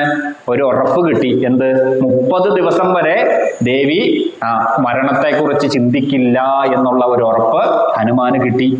ആ കിട്ടാൻ വേണ്ടിയാണ് ഹനുമാൻ ഇത്തരത്തില് തൻ്റെ ശരീരത്തിലേക്ക് കയറിക്കോളൂ, ആ ഭഗവാൻ രാമന്റെ സന്നിധിയിൽ ഹനുമാനാകുന്ന ദാസൻ എത്തിക്കാമെന്ന് പറയുന്നത്. അപ്പോ അത് അറിയാവുന്ന ഹനുമാൻ, അതാണ് ഹനുമാന്റെ ബുദ്ധി മഹത്വം. കാരണം എന്താ, ഹനുമാൻ ചിലപ്പോൾ തിരിച്ചുപോയി ഒരു സുപ്രഭാതത്തിൽ മനസ്സ് മാറി വീണ്ടും ചിലപ്പോൾ ശരീരം ഉപേക്ഷിച്ചേക്കാം. ഇതൊക്കെ ഒരു കിനാവാണ്, സ്വപ്നമാണ് എന്നൊക്കെ കണ്ട. അതുകൊണ്ട് ദേവി ഇവിടെ ഇരിക്കണം, രാമൻ വരുന്നത് വരെ എന്ന് ഹനുമാൻ അങ്ങോട്ട് പറഞ്ഞാൽ പോരാ. ആരാ? സീതാദേവി ഇങ്ങോട്ട് പറയണം. ഞാൻ ആ 30 ദിവസം വരെ കാത്തിരിക്കും. അപ്പൊ ഈ 30 ദിവസത്തിനിടയിൽ ഒരു അപകടവും സംഭവിക്കില്ല എന്നുള്ള ഉറപ്പ്, ഇതാണ് ഒരു ദൂതന് വേണ്ട കഴിവ്. അത് ആ ഹനുമാന്റെ ഓരോരോ പ്രവൃത്തിയിലൂടെയും നമുക്ക് പറഞ്ഞ് വാൽമീകി മഹർഷി എത്ര അധ്യായങ്ങളിലെടുത്ത് എത്ര ശ്ലോകങ്ങളെടുത്ത് വളരെ വിസ്തരിച്ചാണ്. അതാണ് വാൽമീകി രാമായണമൊന്നും നമ്മൾ പഠിച്ചാൽ തീരില്ല എന്നാണ് അതിന്റെ ആഴവും പരപ്പും. പിന്നീട് അവിടെ പറയുന്നു, ദേവി, ഞാൻ ഭഗവാന്റെ അടുത്തേക്ക് ചെല്ലുമ്പോൾ എനിക്ക് ദേവിയെ കണ്ടു എന്ന് ബോധ്യപ്പെടണമെങ്കിൽ ഒരു അടയാളം എനിക്ക് തരണം. അങ്ങനെ ദേവി ആ ചൂടാമണി, തൻ്റെ വസ്ത്രത്തിൽ ഉണ്ടായിരുന്ന ആ ചൂടാമണിയെ ഇട്ടുകൊടുത്തു എന്നാണ്. ആദ്യം ദേവി ആ അങ്കുലീയത്തെ കൈകൊണ്ടെടുത്തു, പിന്നീട് ഇപ്പോ ദേവിയുടെ കൈയാണ് മുകളിൽ. രണ്ട് സന്ദർഭത്തിലും അങ്ങനെയാണ്. ദേവിയിൽ നിന്നും അനുഗ്രഹം നമ്മളാണ് വാങ്ങിക്കേണ്ടത്, നമ്മളല്ല അങ്ങോട്ടേക്ക് കൊടുക്കേണ്ടത്. ആ ഒരു സന്ദർഭത്തിനാണ്, ഒരു ചെറിയൊരു കാര്യത്തിന് പോലും വാൽമീകി മഹർഷി അതിനെ ആ രീതിയിൽ രംഗത്തെ ചിത്രീകരിച്ചത്. ഇനി അടയാള വാക്യം കൂടി പറയണം. ഒരു ചൂടാരത്നം കൊണ്ടു കൊടുത്താലും മാത്രം എങ്ങനെ രാമൻ വിശ്വസിക്കും? അതുകൊണ്ട് തന്നെ അവിടെ ചിത്രകൂടത്തിൽ അവർ കഴിയുന്ന അവസരത്തിൽ രാമചന്ദ്രൻ, നമ്മളൊരു കഥ പറഞ്ഞു, സീതാദേവി പറഞ്ഞു കൊടുക്കുന്ന ഒരു കഥയിൽ ആ ആയുധങ്ങളൊക്കെ കയ്യിൽ വേണ്ട എന്ന് രാമനോട് പറയുന്ന സന്ദർഭത്തിൽ രാമൻ അതിനെയൊക്കെ ലക്ഷ്മണന്റെ സമീപത്ത് കൊടുക്കുന്നു. അങ്ങനെ ആയുധമില്ലാതെ സീതയോടുകൂടി ചെലവഴിക്കുന്ന ആ ഒരു നല്ല മുഹൂർത്തങ്ങള്, നല്ല സന്ദർഭങ്ങളെ സീതാദേവി ഓർത്തെടുത്ത് പറഞ്ഞു.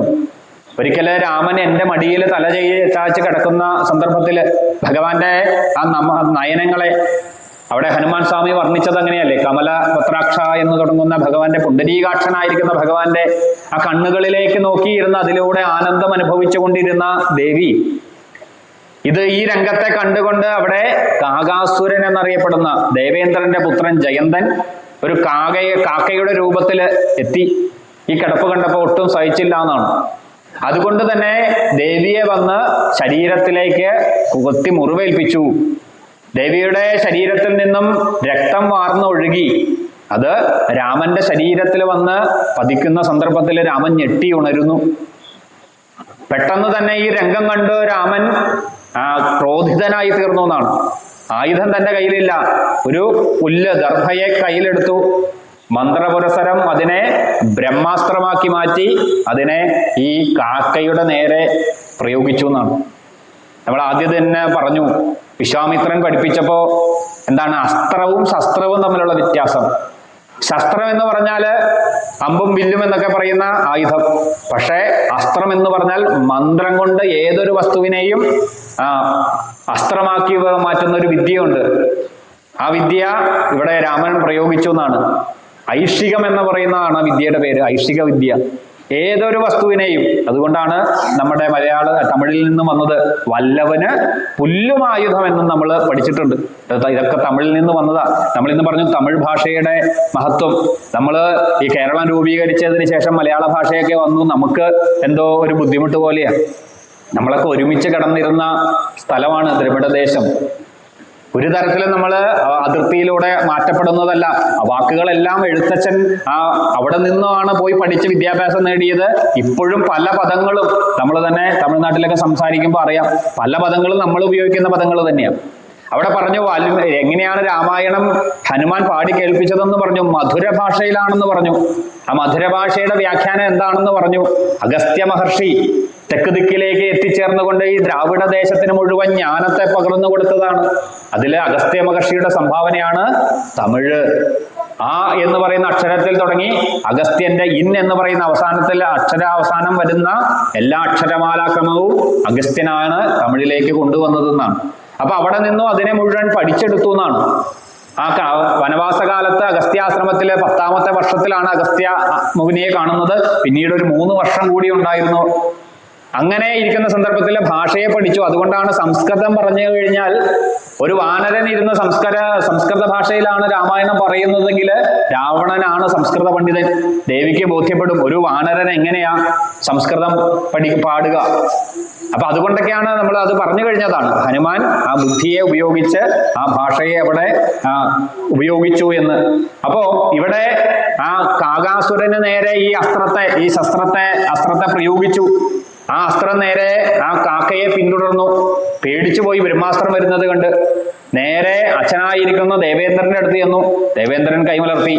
ബ്രഹ്മദേവന്റെ അടുത്ത് ചെന്നു, കൈമലർത്തി. 3 ലോകങ്ങളിലെയും അവിടെ ഈ കാകാസുരൻ പോയെന്നാണ്. രക്ഷയില്ല. അവസാനം രാമായണത്തിലെ, വാൽമീകി രാമായണത്തിൽ പറയുന്നത് അത് നേരെ വന്ന് രാമന്റെ പാദങ്ങളെ ആശ്രയിച്ചു എന്നാണ്. രാമചന്ദ്രന്റെ പാദങ്ങളെ വന്ന് ആശ്രയിച്ചു എന്നാണ്. പക്ഷേ അത് സീതാദേവി പറയുന്നത് കൊണ്ടാണ് ഈ തരത്തിൽ പറഞ്ഞതെന്ന് വ്യാഖ്യാനമുണ്ട്.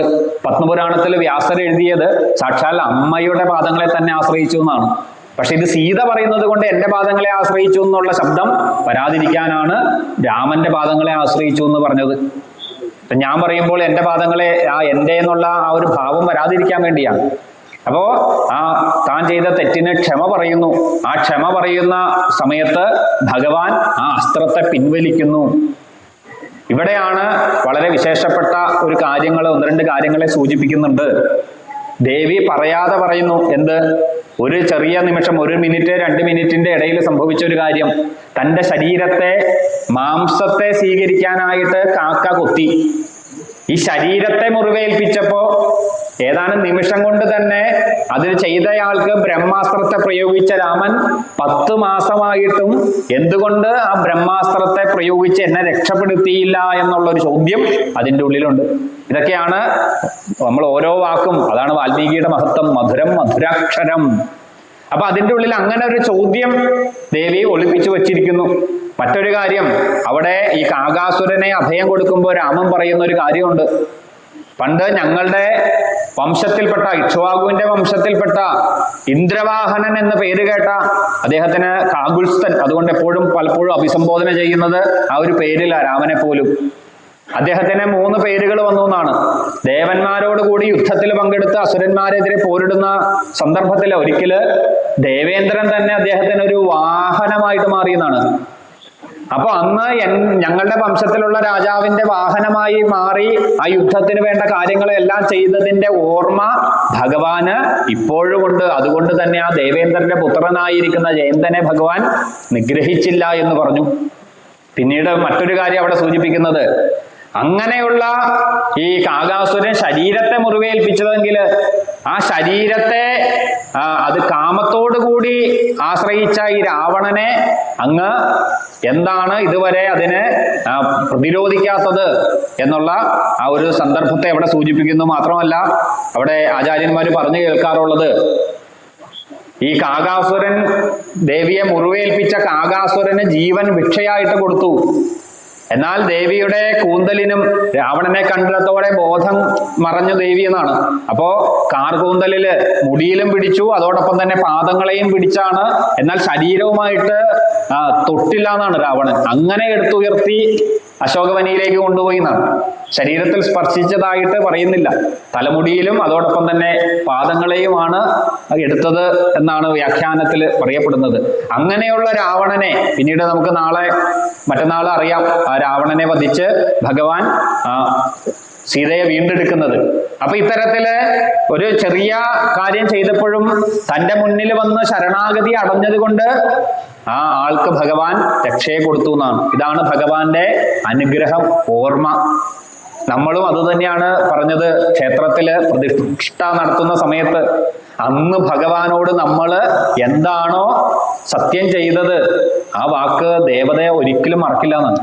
ഇതാണ് ദേവതകളും നമ്മൾ മനുഷ്യരും തമ്മിലുള്ള ഒരു വ്യത്യാസം നമ്മൾ അറിയുന്നത്. നമ്മൾ പറയും കാലം കുറെ പോയില്ലേ, ഇന്നത്തെ പണ്ടത്തെ കാലമല്ല, ഇപ്പം ദേശകാലം ഒക്കെ മാറിയെന്ന് നമ്മൾ പറയും. നമുക്കാണ് കാലം മാറിയത്. ദേവതയുടെ ഭാഗത്തുനിന്ന് ചിന്തിക്കുമ്പോൾ അതിന് ഇവിടെ കാലം മാറിയിട്ടില്ല. അതുകൊണ്ടാണ് അന്ന് നമ്മൾ ചെയ്തത് എന്തോ അത് ആവർത്തിക്കണം. അത് എത്ര വലുതായാലും ചെറുതായാലും സാഹചര്യങ്ങളെ പറഞ്ഞുകൊണ്ട് അതിനെ മാറ്റാൻ പാടില്ല എന്നാണ്. അതിനെ ഓർമ്മിപ്പിക്കാനാണ് ഇവിടെ ഭഗവാൻ തന്നെ പറഞ്ഞത്.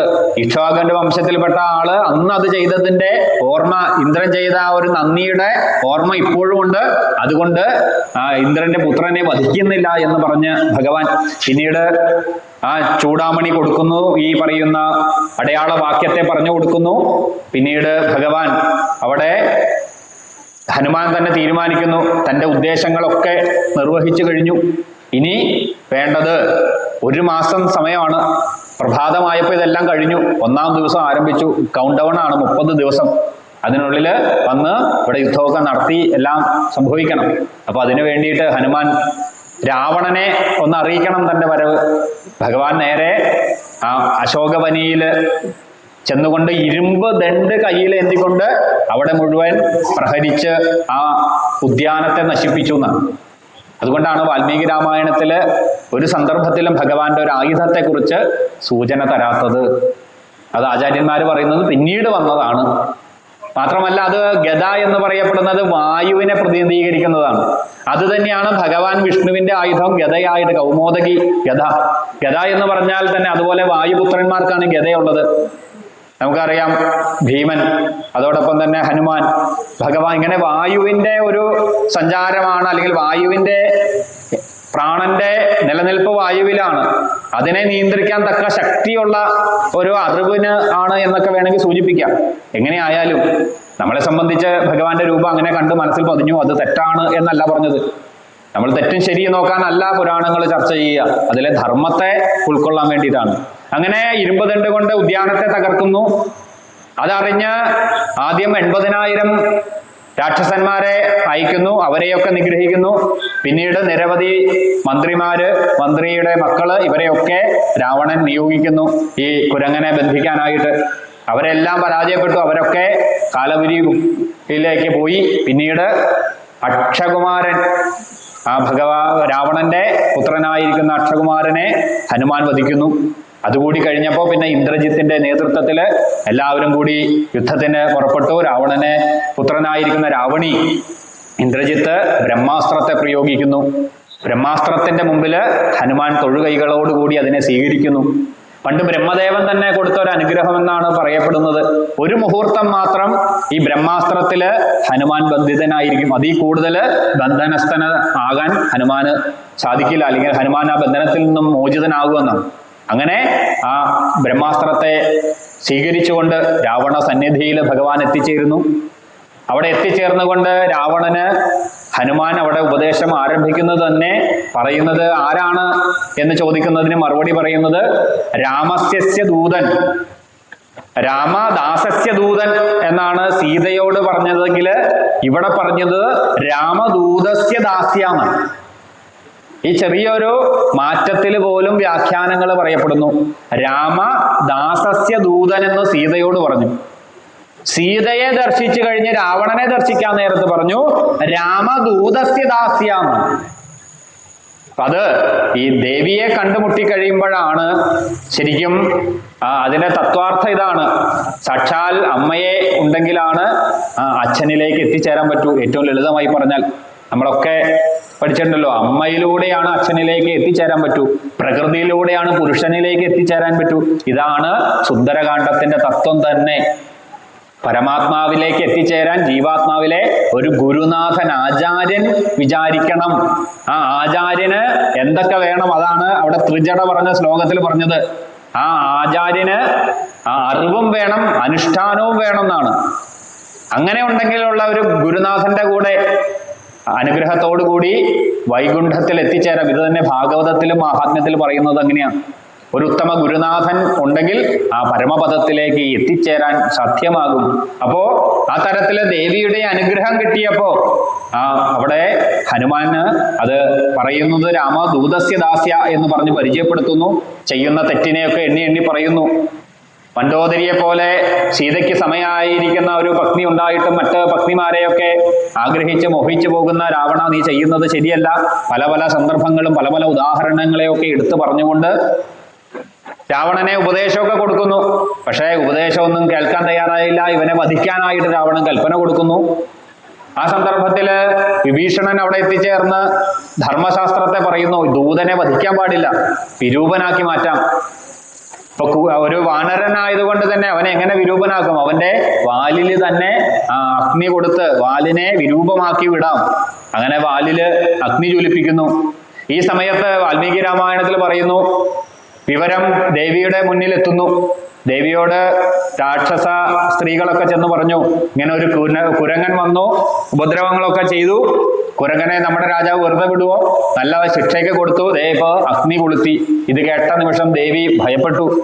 തന്റെ കാര്യസാധ്യത്തിന് വന്ന ആ ഭക്തോത്തമനായിരിക്കുന്ന രാമദൂതന് അപകടമൊന്നും ഉണ്ടാവരുത്, അഗ്നിയെ പ്രാർത്ഥിച്ചു എന്നാണ്.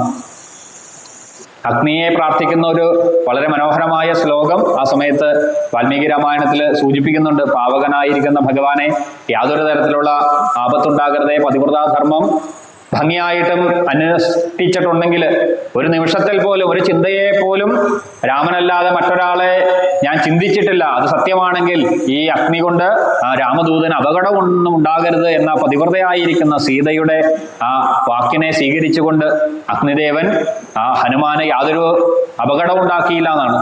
പിന്നീട് അഗ്നിയുമായിട്ട് ലങ്കാ നഗരത്തെ മുഴുവൻ ഭഗവാൻ അഗ്നിക്ക് ഇരയാക്കി.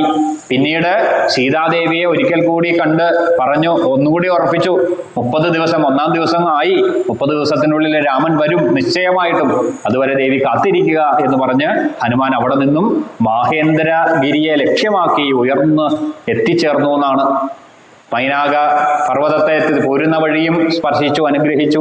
പിന്നീട് ആ മാഹേന്ദ്ര പർവ്വതത്തിലെത്തി ആ വലിയ പാറയുടെ മുകളിൽ വന്ന് അങ്ങനെ വിജയാശ്രീലളിതനായിട്ട് ലക്ഷ്മിയെ കണ്ട ആ ഭഗവാൻ, സീതയെ കണ്ട ആ ദൂതകൃത്യം നിർവഹിച്ച ഭഗവാന്റെ വരവ് എങ്ങനെയെന്ന് വാൽമീകി രാമായണം സൂചിപ്പിച്ചു. ത്രിപുരങ്ങളെ ദഹിപ്പിച്ച മഹാദേവന്റെ, ത്രിപുരാന്തകനായിരിക്കുന്ന മഹാദേവൻ എങ്ങനെയാണോ ലോകത്തിന് മുഴുവനും ആ ഭീതി സൃഷ്ടിച്ച വിരൂപാക്ഷൻ, താരകാക്ഷൻ, വിദ്യുത്മാലി എന്നറിയപ്പെടുന്ന 3 ആ താരകാസുരന്റെ പുത്രന്മാര് വളരെയധികം ബലം നേടി.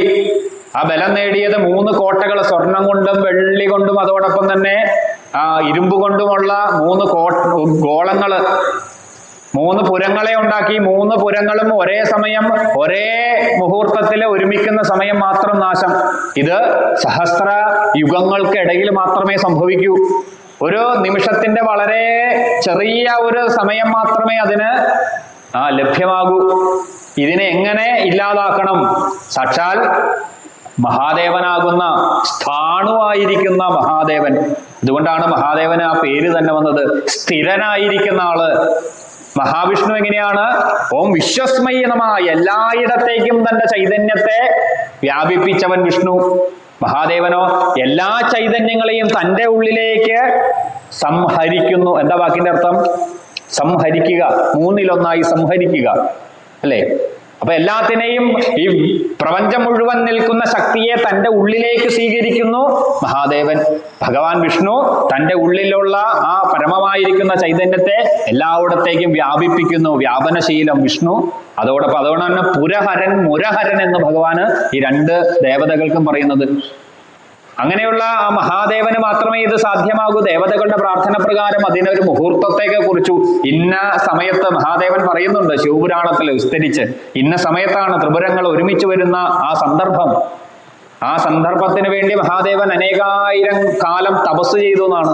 അങ്ങനെ തപസ് ചെയ്യുന്ന സമയത്താണ് മഹാദേവന്റെ കണ്ണുകളിൽ നിന്നും, അതും കണ്ണു തുറന്നിരുന്ന തപസ്സിൽ നിന്നും കണ്ണുനീർത്തുള്ളികള് ഭൂമിയിൽ പതിച്ചു രുദ്രാക്ഷ വൃക്ഷമായിട്ട് മാറി 3 കണ്ണുകളിൽ നിന്നും.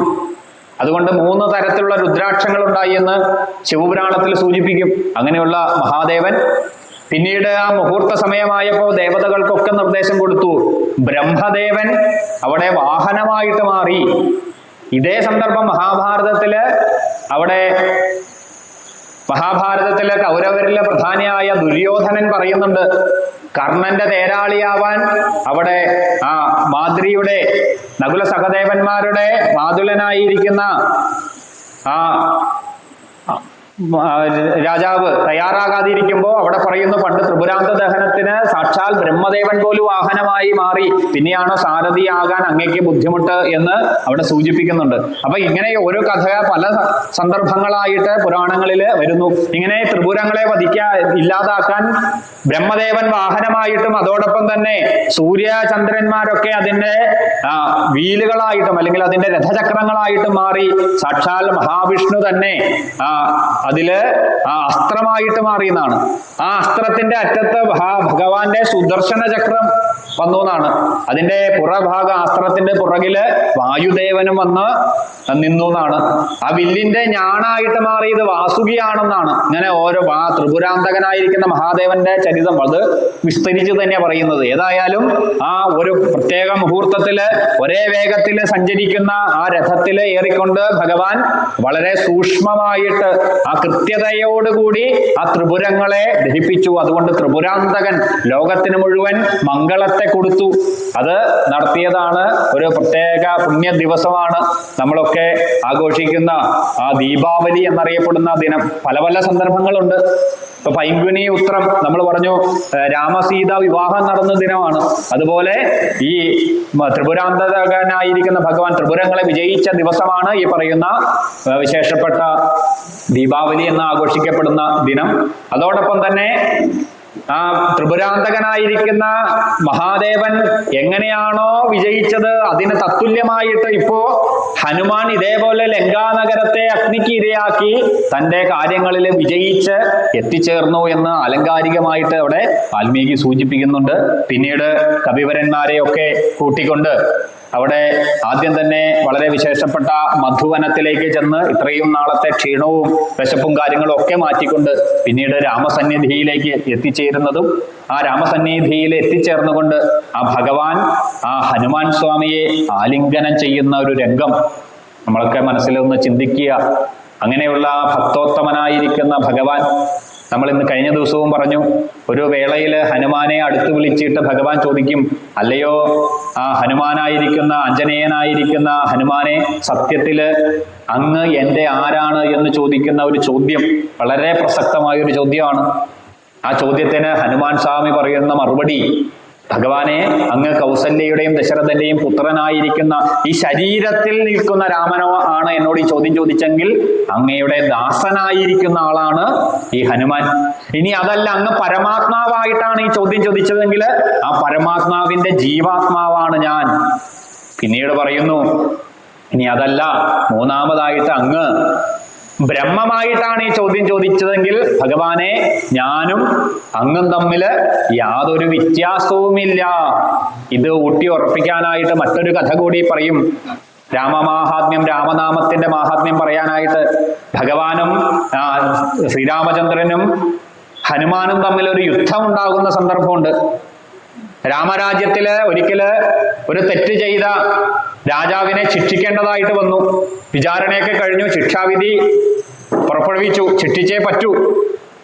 അദ്ദേഹം ഭയപ്പെട്ടു പോയി. രക്ഷ നേടാനായിട്ട് ഓടി വന്നു. എന്ത് മാർഗം പറഞ്ഞു? കദളീവനത്തിൽ ഹനുമാൻ തപസ് ചെയ്യുന്നുണ്ട്, ഹനുമാനെ പോയി ആശ്രയിക്കൂ പറഞ്ഞു. പ്രത്യേകം രാമരാമ നാമം ജപിച്ചുകൊണ്ട് വേണം ഹനുമാന്റെ അടുത്ത് ചെല്ലാൻ. ഹനുമാൻ കദളീവനത്തിൽ തപസ് ചെയ്യുന്ന സന്ദർഭത്തിൽ ഇദ്ദേഹം ഓടി ഓടി എത്തി രാമനാമ ജപിച്ച്. ഹനുമാൻ ചോദിച്ചു, എന്താണ് കാര്യം? അപ്പൊ പറഞ്ഞു, എന്നെ ഒരു രാജാവ് വധിക്കാനായിട്ട് എന്റെ പുറകെ വന്നു, എന്നേക്ക് ജീവൻ അഭയം തരണേ എന്ന് പറഞ്ഞു. ഹനുമാൻ പറഞ്ഞു, രാമനാമത്തിൽ ഇതാ സത്യം ചെയ്യുന്നു, ഞാൻ അങ്ങയുടെ ജീവൻ സംരക്ഷിക്കാം, എന്റെ വാലിന് പുറകിലേക്ക് മാറിക്കോളൂ. അങ്ങനെ വന്നപ്പോഴാണ് ഹനുമാൻ അറിയുന്നത് തന്റെ മുന്നിലെത്തിയത് സാക്ഷാൽ രാമൻ തന്നെയാണ്. രാമൻ ആദ്യം പറയും വിട്ടുതരാനൊക്കെ പറയും. അപ്പൊ പറയും, ഇല്ല ഭഗവാനെ, അങ്ങയുടെ നാമത്തിൽ സത്യം ചെയ്തതാണ്, വിട്ടുതരില്ല. അങ്ങനെയെങ്കിൽ ശിക്ഷിക്കേണ്ടതായിട്ട് വരും, അങ്ങ് ശിക്ഷിച്ചോളാൻ പറയൂ. അങ്ങനെ ഭഗവാൻ ശ്രീരാമചന്ദ്രൻ തന്റെ വില്ല് ഉയർത്തി ഒരു ബാണം നേരെ ഹനുമാനെ ലക്ഷ്യമാക്കി അയക്കുമെന്നാണ്. അങ്ങനെ അയക്കുന്ന ആ ബാണത്തെ രാമനാമം ജപിച്ച് രണ്ട് കൈകളും കൂപ്പി ഹനുമാൻ സ്വാമി അങ്ങനെ തൊഴുതു പിടിച്ചിരിക്കും. ആ ബാണം വന്ന് പുഷ്പങ്ങളായിട്ട് ഹനുമാന്റെ പാദങ്ങളിൽ വന്ന് വീണു എന്നാണ്. ഭഗവാന് പോലും അത്ഭുതം, എങ്ങനെ ഇത് സാധിക്കും? രാവണനെ നാളെ നമ്മൾ കേൾക്കും. രാവണനെ വീഴ്ത്തിയ രാമബാണത്തിന് ഈ ഹനുമാനാകുന്ന ഭക്തോത്തമന് ഒരു മുറിവ് പോലും ഏൽപ്പിക്കാൻ പറ്റിയില്ല. അപ്പോ എന്തുകൊണ്ടെന്ന് ചോദിക്കുമ്പോൾ അവിടെയും ഭഗവാൻ പറയും, രാമ, കൗസല്യയിൽ നിന്നും ദശരഥനിൽ നിന്നും ലഭിച്ച ഈ ശരീരം ഇന്നല്ലെങ്കിൽ നാളെ നഷ്ടപ്പെടും, അതെനിക്ക് ഉറപ്പാണ്. പക്ഷേ അങ്ങയുടെ രാമ എന്നറിയപ്പെടുന്ന നാമം അത് ഈ സൂര്യചന്ദ്ര താരകങ്ങൾ നിൽക്കുന്ന കാലത്തോളം അത് നിലനിൽക്കും. അതുകൊണ്ട് നാമിയാണ് നമ്മളെ രക്ഷിക്കുന്നത്. ആ നാമമാണ് രക്ഷിക്കുന്നത്, നാമിയല്ല. ഇത് തന്നെയാണ് കൃഷ്ണന്റെ രുക്മിണി വിളിച്ച്, രുക്മിണിയല്ല ദ്രൗപദി തൻ്റെ കൗരവ സഭയിൽ അപമാനം നേരിട്ട് തൻ്റെ ഉത്തമനായിരിക്കുന്ന സഖാവായിരിക്കുന്ന കൃഷ്ണനെ വിളിക്കുമ്പോൾ അവിടെ കൃഷ്ണനല്ല വന്നത്, ആ നാമിയല്ല വന്നത്, നാമം രക്ഷിക്കും. ഇങ്ങനെയാണ് നാമമാഹാത്മ്യത്തിന്റെ ആ ഒരു കാര്യത്തെ സൂചിപ്പിച്ചുകൊണ്ട് ഇന്നത്തെ കഥകൾ പറയുന്നതൊക്കെ സമർപ്പിക്കുകയാണ്. നാളെ യജ്ഞവേദിയെ സംബന്ധിച്ച് വളരെ വിശേഷപ്പെട്ടതാണ്. ഗരുഡന്റെ ആഗമനമൊക്കെ നമ്മൾ കേൾക്കും. നാഗപാശത്തിൽ നിന്നും രക്ഷിക്കാൻ സാക്ഷാൽ ഗരുഡൻ യജ്ഞവേദിയിലേക്ക് വാക്കുകളിലൂടെ വാൽമീകി രാമായണത്തിലൂടെ എത്തിച്ചേരും. സർപ്പഭയം ഒക്കെ ഉള്ളവർ അത് മാറിക്കിട്ടാൻ സമയത്ത് പ്രാർത്ഥിക്കാവുന്നതാണ്. അഷ്ടനാഗങ്ങളെയും തൻ്റെ ശരീരാസകലം കൊണ്ടു നടക്കുന്ന ആ ഗരുഡന്റെ മാഹാത്മ്യത്തെ നാളെ വർണ്ണിക്കും. മഞ്ഞൾപ്പൊടി കൊണ്ടാണ് നാളെ മധ്യാഹ്നത്തിൽ അഭിഷേകം നടക്കപ്പെടുക. അതോടൊപ്പം തന്നെ വളരെ വിശേഷപ്പെട്ട ആ ഗരുഡ സൂക്തം കൊണ്ട് മന്ത്രാർച്ചനയൊക്കെ നാളെ നടക്കപ്പെടും. മറ്റന്നാള് പട്ടാഭിഷേകം കുറച്ചുകൂടി വിപുലമായിട്ട് ആഘോഷിക്കാൻ നമ്മൾ ആഗ്രഹിക്കുന്നുണ്ട്. അതിന് സജ്ജനങ്ങളോട് കൂടുതൽ ആളുകളിലേക്ക് അത് എത്തിക്കുക. പഞ്ചാമൃതം കൊണ്ടാണ് അഭിഷേകം. അന്ന് പട്ടാഭിഷേകം ചെയ്യുന്ന ഭഗവാന് അത് പ്രസാദമായിട്ട് നമുക്ക് സ്വീകരിക്കാവുന്നതാണ്. അതോടൊപ്പം തന്നെ പട്ടാഭിഷേകം പാരായണം ചെയ്യുന്ന വെള്ളിയാഴ്ച ദിവസം വൈകിട്ട് വളരെ വിശേഷപ്പെട്ട ഭഗവാന് വളരെ വിശേഷപ്പെട്ട നാമസങ്കീർത്തനം കൊണ്ടുള്ള ആ ഒരു അർച്ചന നമ്മൾ ഇവിടെ സമർപ്പിക്കുന്നുണ്ട്. തീർത്ഥഭാദം ഭജൻസ് എന്നറിയപ്പെടുന്ന ഒരു കൂട്ടം ഭജന വളരെ മനോഹരമായിട്ട് ആലപിക്കുന്ന ഒരു കൂട്ടം ചെറുപ്പക്കാര് 3-4 പേര് ചേർന്ന് നടത്തുന്ന തീർത്ഥപാദം ഭജൻസിന്റെ കോട്ടയത്ത് ആസ്ഥാനമാക്കി നടത്തുന്ന ഭജന വെള്ളിയാഴ്ച ദിവസം സന്ധ്യാസമയത്ത് യജ്ഞവേദിയിൽ നടക്കപ്പെടും. പിറ്റേ ദിവസം നമ്മളുടെ പുനരുദ്ധാരണത്തിന്റെ നാന്ദി കുറിച്ചുകൊണ്ട് ബഹുമാനപ്പെട്ട മുൻ ഗോവ ഗവർണറായിട്ടൊക്കെ സ്ഥാനമനുഷ്ഠിച്ച ശ്രീധരൻപിള്ള സാർ അവറുകളും അതോടൊപ്പം നമ്മുടെ ക്ഷേത്രത്തിന്റെ തന്നെ അംഗവും അതോടൊപ്പം തന്നെ ക്ഷേത്രത്തിന്റെ എല്ലാ കാര്യങ്ങൾക്കും ഒക്കെ മുന്നിൽ നിന്ന് നയിക്കുന്നതുമായിട്ടുള്ള മഹദ്വ്യക്തിയായ വിഷ്ണു പൂജയാകുന്ന മഹാത്മാവിന്റെ സാന്നിധ്യം കൂടി നമ്മുടെ ആ ചടങ്ങുകൾക്കൊക്കെ ഉണ്ടാവും. അന്നൊക്കെ എത്തിച്ചേർന്നുകൊണ്ട് എല്ലാ തരത്തിലും തൃക്കളത്തൂർ ശ്രീരാമസ്വാമിയുടെ അനുഗ്രഹവും ആ കൃപയും ഒക്കെ നമ്മളുടെ ജീവിതത്തിൽ നേടിയെടുക്കാൻ അവസരങ്ങൾ ഉപയോഗിക്കുക എന്ന് പ്രാർത്ഥിച്ചുകൊണ്ട് ഇന്ന് യജ്ഞത്തിന്റെ 6ാമത് ദിവസം നമ്മൾ മധ്യാഹ്നത്തിൽ സൂചിപ്പിച്ചു. നമ്മളിലുള്ള കാമക്രോധ മോഹലോഭങ്ങളെ ഒക്കെ മാറ്റേണ്ടതാണ്. 6 വളരെ പ്രധാനപ്പെട്ടതാണ്.